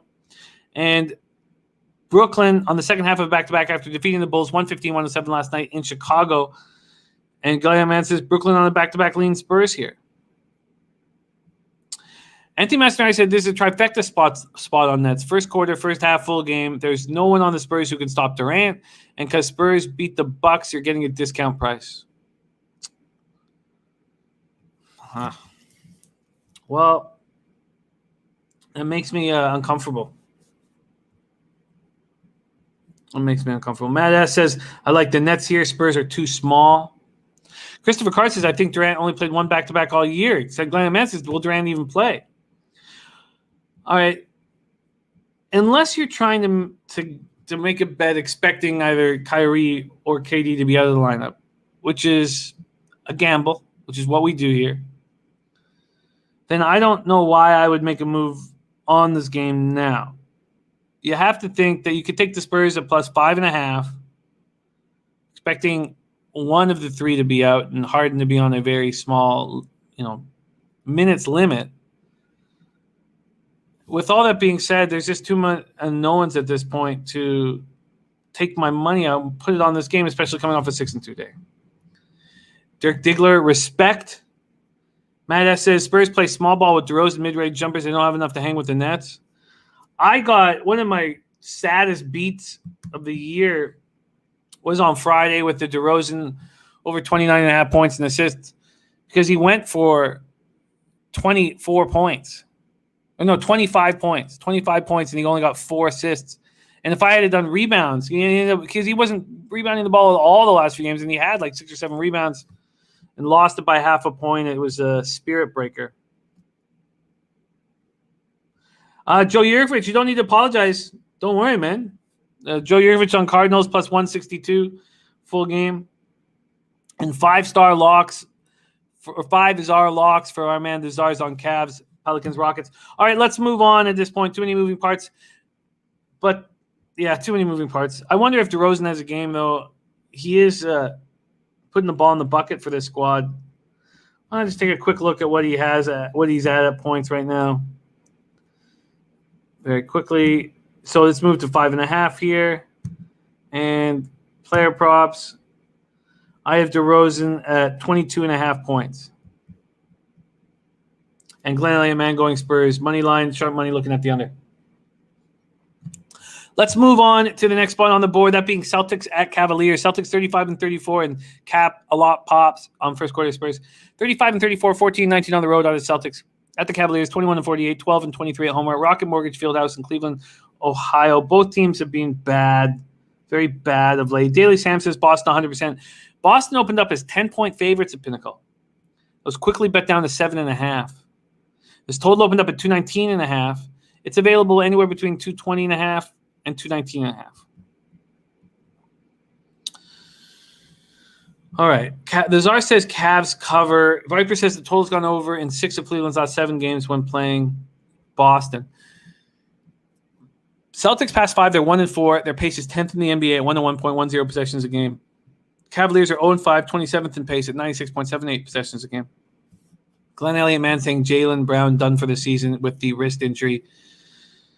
It's the same wrist injury that Romeo Langford had. Celtics are on the second half of a back-to-back after losing their third straight game, 129-121 at home versus the Heat last night. They're going to find the Cavaliers much easier opposition than the Heat. Jaylen Brown, as we said, done for the year. Robert Williams dealing with turf toe. I don't expect him to be in the lineup. And Johnny K goes all the way to say Cavs money line. Cavaliers are coming off their 11th straight loss, 111-102 at home versus the Pacers on Monday night. Lamar Stevens, Darius Garland. We got Hartenstein, Nance Jr., Dellavedova, Taurean Prince, and Windler all out. And Jetty Osman is questionable with an ankle injury. And Jetty Osman's being the only one doing anything. Jetty Osman's being the only one doing anything for this team. So I shouldn't say that. I mean, Sexton obviously comes to play every night. Viper says I'm on the over. I don't see any defense played in this game.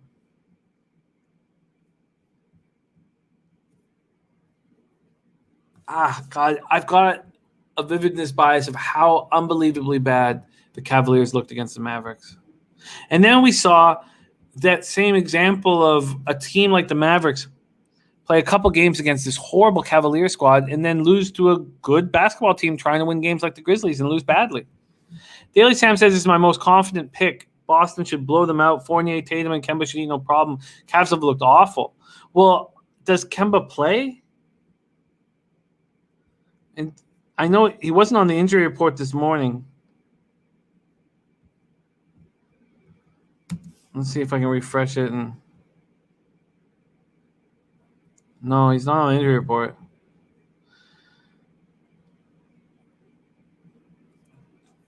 Johnny Case's over is a good look. Capalot pops his Cavs first half, Boston full game. God, the Cavs look so bad. And then Varejao comes out on the floor. The guy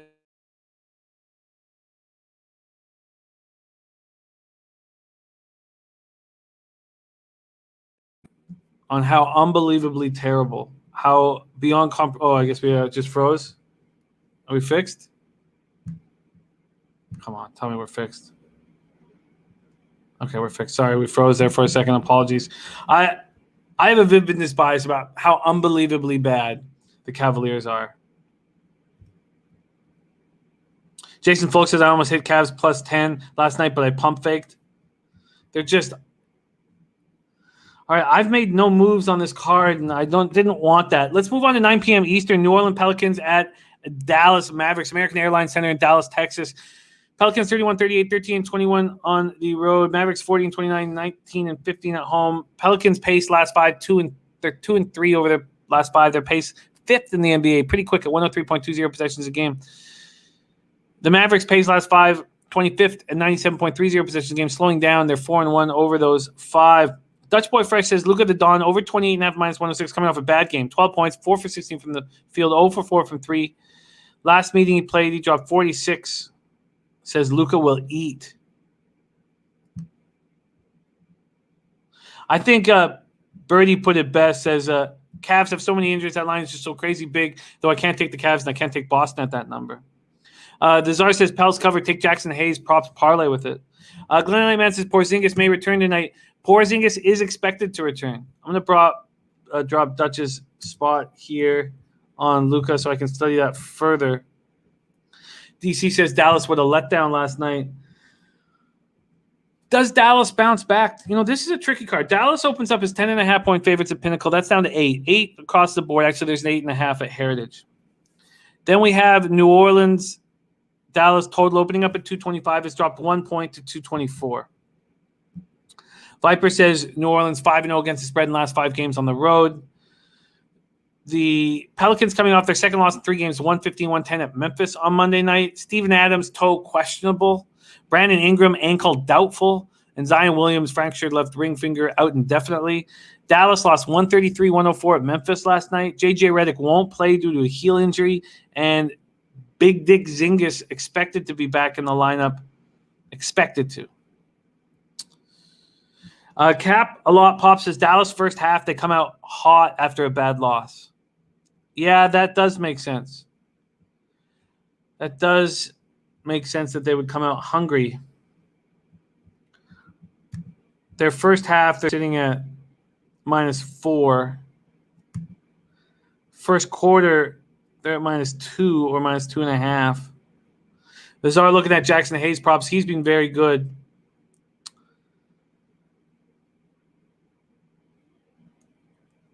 Dallas has to travel from Memphis. Shouldn't have taken too long. Yeah, I expect Dallas to be angry after that embarrassment last night. And the Pelicans have nothing to play for. Capalot Pop says, give me first quarter. The Czar says Steven Adams back 2 tonight. I'm as questionable. Jason Folk says, I hear you, Cap, but statistically, they're a horrible first-half team this year.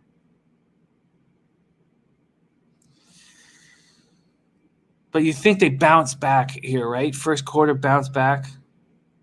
And Daily Sam says this is a must-win for them to avoid a play-in. The Czar says Pal's playing for contracts. That's true. All right, I'm not going to sit here and hum and haw because I really like some spots on this NHL card. A first quarter is a possibility here for the Mavericks. Let's move on to Portland Trailblazers at Utah Jazz. Portland Trailblazers at Utah Jazz, and we get to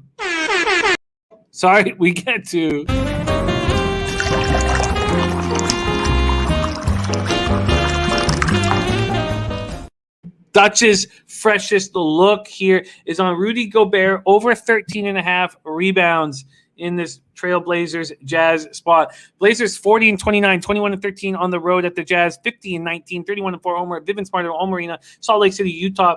Here we go. We have Viper MB saying Portland 5-1 against spread in the last 6 games on the road. They're a healthy squad right now. They won 4 in a row, 8 of 9 since Glenn Elliman. Puzzler took Dallas first half -4.5, -101. All right.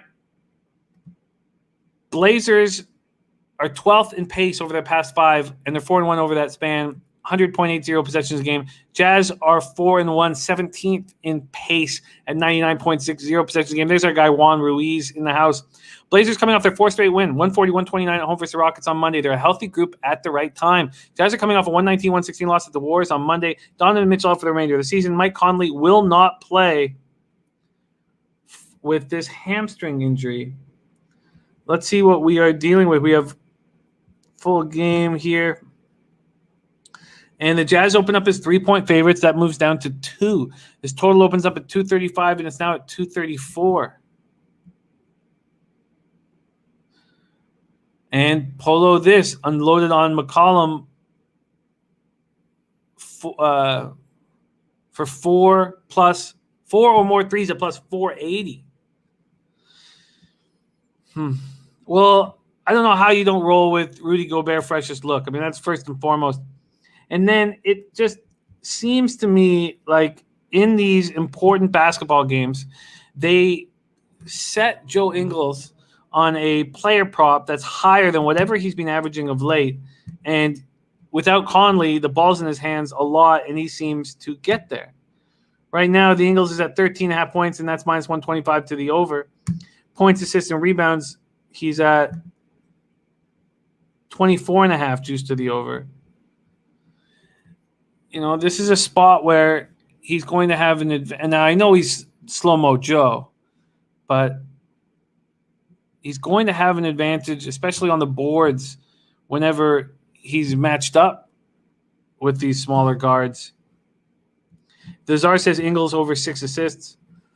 I think this is an important. Well, we know it's an important game. I don't need to say it. It's an important game for the Jazz. It's an important game for both squads, but Ingles is going to play hard, and he's going to have an advantage over these smaller guards, and just from a rebounds and assist spot. Viper says just stick with Rudy. No need to add too many big plays. You're absolutely right on that. All right, Rudy Gobert over 13.5 rebounds for Dutchie. That's the freshest look. And Ingles over points, rebounds, and assists is something that I'm going to have a lot of interest in and will make a decision. And Dutch Boy Fresh saying in back-to-back, Luka averaging 32.5 points last 4. That's not including that blowout game where he had 24 points in 23 minutes. So one more time for all, we have the freshest look, Rudy Gobert over 13.5 rebounds, and that's a plus money prop if you shop at the right book.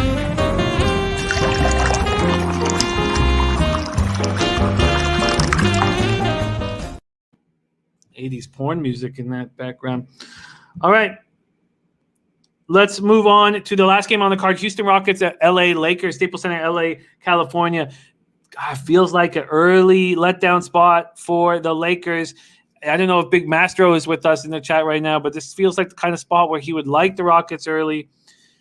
Staples Center, LA, California. Rockets 16-53, 8-26 on the road. Lakers 39-30, 20-15 at home. Rockets are 0-5 over their past 5, and they're on a 6-game losing streak. But in their past 5, they're 4th in pace at 104.20 possessions a game. Lakers are 3-2 over the past 5, 28th in pace at 96.29 possessions a game. And they're coming off the second half of a back-to-back after a tough overtime game last night at home versus the Knicks.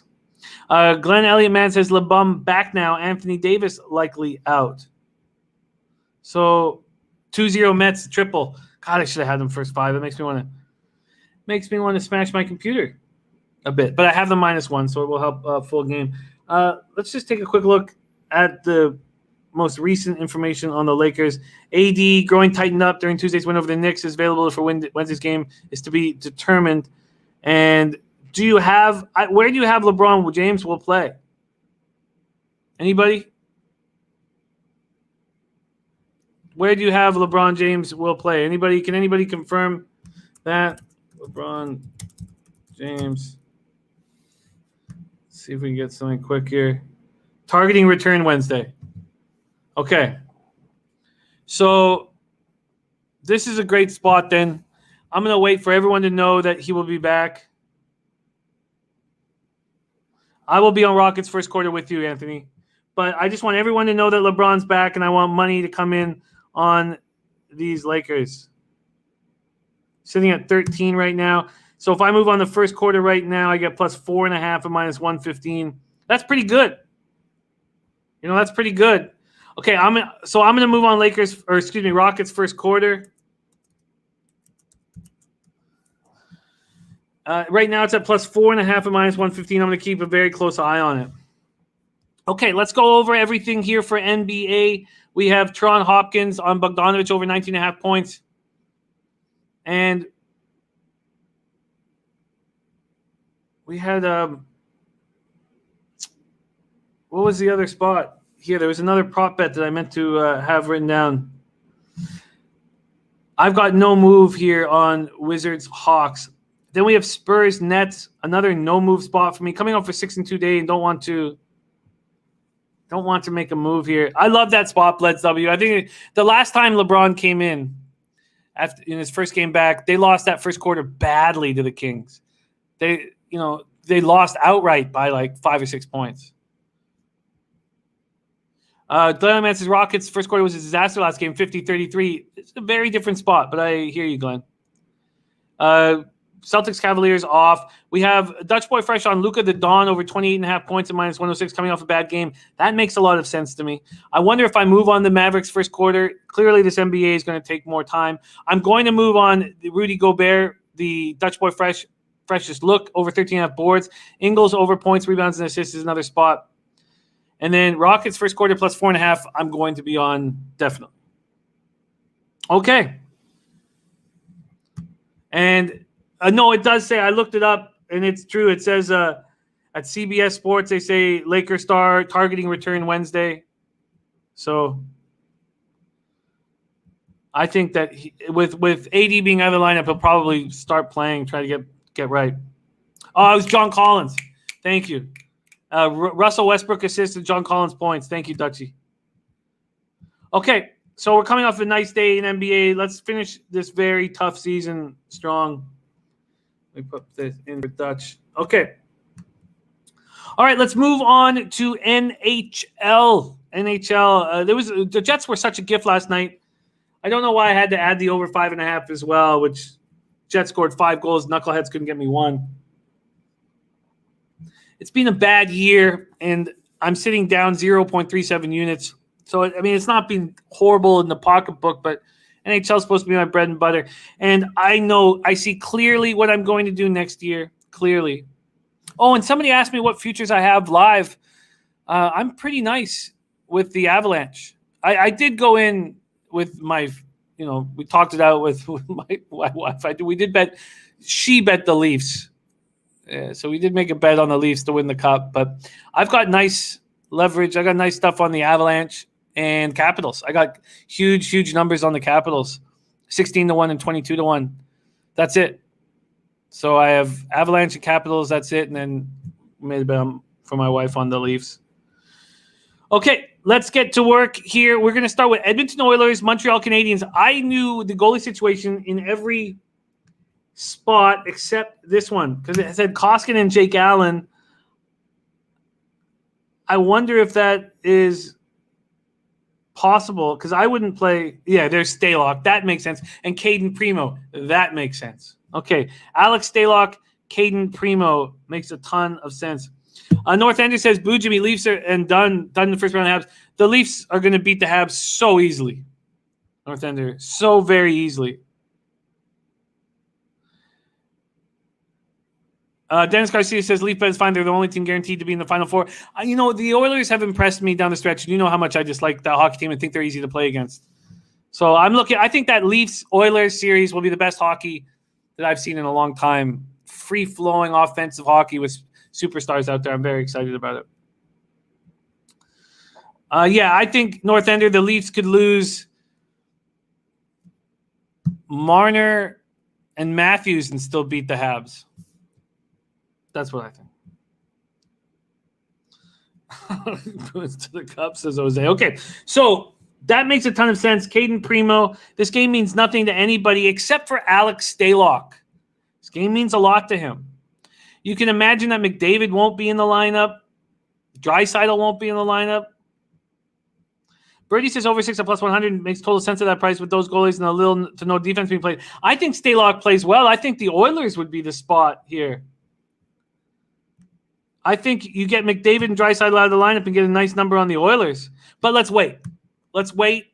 We need that information to all be released. Remember, this game starts at 5 p.m. Eastern. Yeah, of course, North Ender. But I'll give you more. Let's wait till the odds come out. I'll give you way more than it's not an even bet. I'm not going to make an even bet. The Leafs are going to be big favorites.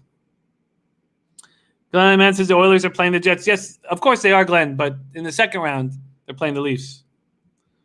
Okay, so let's move on to 8 p.m. Eastern. We have the Toronto Maple Leafs at Ottawa Senators, Canadian Tire Center in Ottawa, Ontario. And this is a fun spot here. And we got a great breakdown sent to me by our man Birdie, which I will read here in a second. The Leafs opened up at minus 220. They're now down to minus 170. The Senators opened up plus 180. They're now down to plus 150. I got them at plus 165 last night. No, Andrew, I'd prefer to give you more than 20. Why don't I have about 20 for me, 30 for you? Why don't we do that? 20 for me, 30 for you. How about that? Dennis Garcia thinks that Winnipeg Edmonton can become a series. I'm curious if it can. I'm curious if Hellebuck can get hot. All right, let's talk about this spot. Freddie Anderson versus Philip Gustafsson. Freddie Anderson, 13-8-2, 2.91 goals against average, 897 save percentage. Philip Gustafsson, 4-1-2, 2.04 goals against average, 937 save percentage. Leafs power play 20.3%, penalty killing 77.7%. Sens power play 15.9%, penalty killing 78.9%. Brady says if Price and Gallagher were healthy, I would say slow down, but they're not, so Leafs roll. Yeah, no, Gallagher's huge piece to that team. Okay, so here we go to this Leafs Senators spot. Now, Birdie, I retweeted Birdie's Senators action. I retweeted our guy, Clint, Star the Die Hard MMA podcast, his Ottawa Senators action. And I wasn't as ballsy as them. I just took Leafs or Senators money line at plus 165. Here we go. Leafs, Senators. This is brought to us from our man, Birdie. He says, we will be betting the Ottawa Senators money line, regulation, and puck line versus the Toronto Maple Leafs. Anderson will be getting the start off a long layoff. He's had some minutes with the Marlies, but those shooters are totally different than the ones in the show. It will be about volume in this game for him, and my guess is volume is exactly what he will get. There are many things in play in this game, way more than you would expect in a nothing game at the end of the season. There's going to be an external divide in that Leaf locker room. I was shocked that a good old Canadian boy would say locker room and not dressing room. Half of that team will want to stick with Campbell, and that half will be those young kids. For Anderson, and remember, Frederik Anderson will be in between pipes here. For Anderson, there's a ton of pressure to play well as he has free agency looming this summer and will feel like he will want to get one more big contract, most likely not with the Leafs. I do not believe the Leafs show up in this game at all. The character in that room is such that they will not. Even if you look at those veteran leaders they brought in are all bona fide playoff failures. Very interesting point. Very interesting point. Who's the only,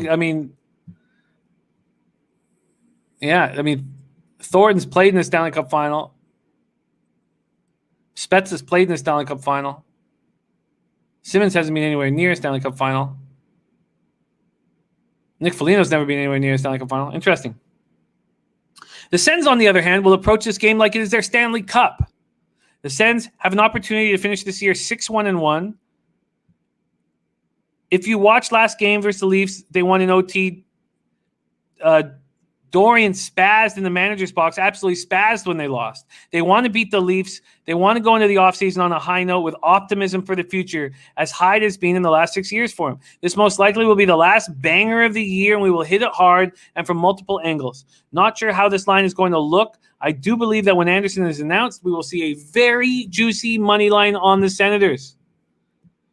That comes down from our man, Birdie. Birdie. All right. So I moved on the money line at plus 165, but I could understand going for more in different spots. All right, let's move on to the Golden Knights at San Jose Sharks. We have a few minutes left on this show. Remember, right after this show, head right over to MLB Best Bets with Babano and C-Mac right after this show. Boston Nick likes hit it hard from multiple angles. I hear that. I moved on the Vegas Golden Knights minus 1.5 at plus 135. If I want it right now, it's at plus 115. So I beat that market move by 20 cents. That makes me feel good. But our Slatsy brought up a good point. First period minus a half. And let's see what we'd get on Vegas first period minus a half right now. First period minus a half at plus 135. Another plus spot. And Vegas needs this win. And now they know that Nathan McKinnon is not going to be in the lineup for the Colorado Avalanche. That was brought to us by Slatsy as well. I think this is an addition to my card brought to us by our man Slatsy. We're at the SAP Center in San Jose, California. Robin Lehner versus Joseph Corriner. I don't know if I'm pronouncing that right. Lehner, 13-4-2, 2.28 goals against average, 913 save percentage. He's not being spectacular. He's been steady. He's been good. And this Sharks goalie is an 899 save percentage, 3.17 goals against average. And it's Fleury. Fleury is being announced, says Mr. Gokster. Thank you for sharing that. Let me move over there and see that. And it's Melnichuk. Alexei Melnichuk in that. Wow. Oh, this is a smash spot. Smash spot-a-roo. Okay, I'm going to jump on that first period. I think this is a really good look here. The Knights have to win. They want to play, I guess. Do we really think the Wild are that much harder to play against than the Blues? I don't know. I really don't know. The Blues have been there and done that before, but the key is not that. The key is to get first in the division so that when you play the Avalanche in the second round, you have home ice advantage. So I think the Golden Knights are going to go hard, and I think this is a great spot. So I'm already on the minus 1.5 at plus 135. Now I get first period minus a half plus 135. Book it, Dano. Now we get to Minnesota Wild at St. Louis Blues. And Cam Talbot versus Billy Husso in there. Talbot, 18-7-5, 2.59 goals against average, 916 save percentage, 2 shutouts. Billy Husso, 8-6-1, 3.43 goals against average, 886 save percentage. Wild are hitting at 18.1% on their power play, 82.2% penalty killing. Blues, 21.9% power play, 77.1% penalty killing. Glenn Man says, Jimmy, is Jack Campbell locked into the number one? Everybody out here believes he will start game one, so we know that.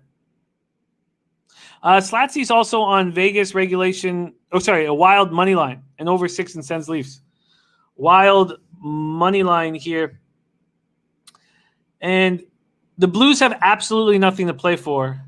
And I believe the Wild can't get that spot. Let me just ensure that the Wild, because now we know that McKinnon won't be in the lineup.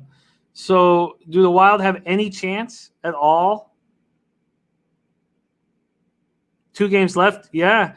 If the Avalanche lose tonight without McKinnon. Let's look at this market here. If you want the Minnesota Wild, they opened up minus 110. They're now minus 140. The Blues have no reason to put anybody. You got to sit everybody, don't you? And this is the last game of the year for the Blues, right? No, they have 2 games left. Wow.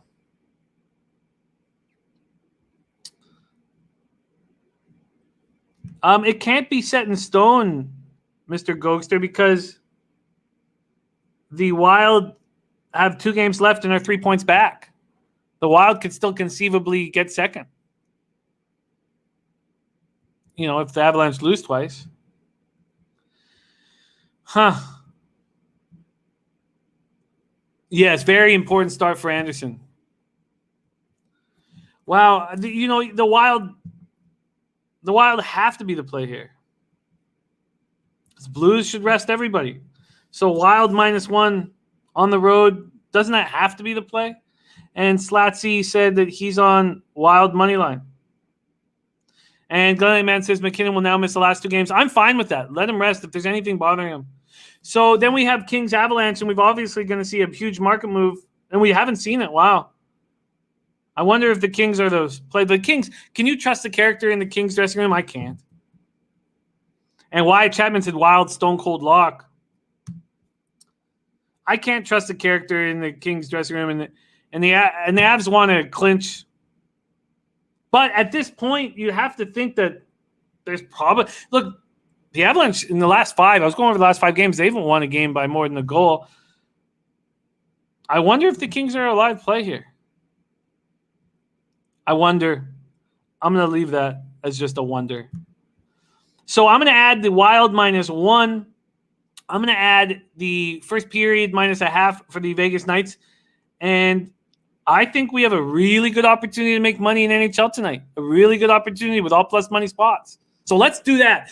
Jump over to Babano and CMAC. Thank you guys all so much for rolling with us here on Pub Sports Radio, Betting with the Bag. We got a ton of action.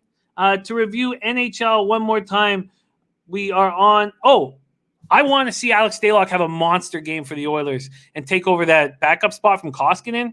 So I'd like to take the Oilers. I want to see that McDavid and Draisaitl are out of the lineup so that I get a better line. So I have some interest in the Oilers. Remember, that game starts at 5 p.m. Eastern.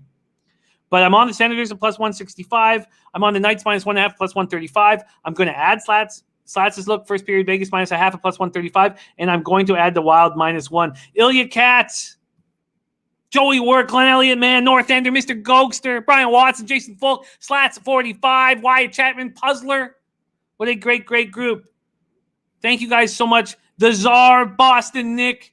Now head over to Babano and CMAC for MLB Best Bets, and let's have a big day. We had a good day, okay day. Should have been better yesterday. 9-7 plus 1.35 units. I need more money. Thank you guys so much for watching. Leche, hey, Los Bookmakers!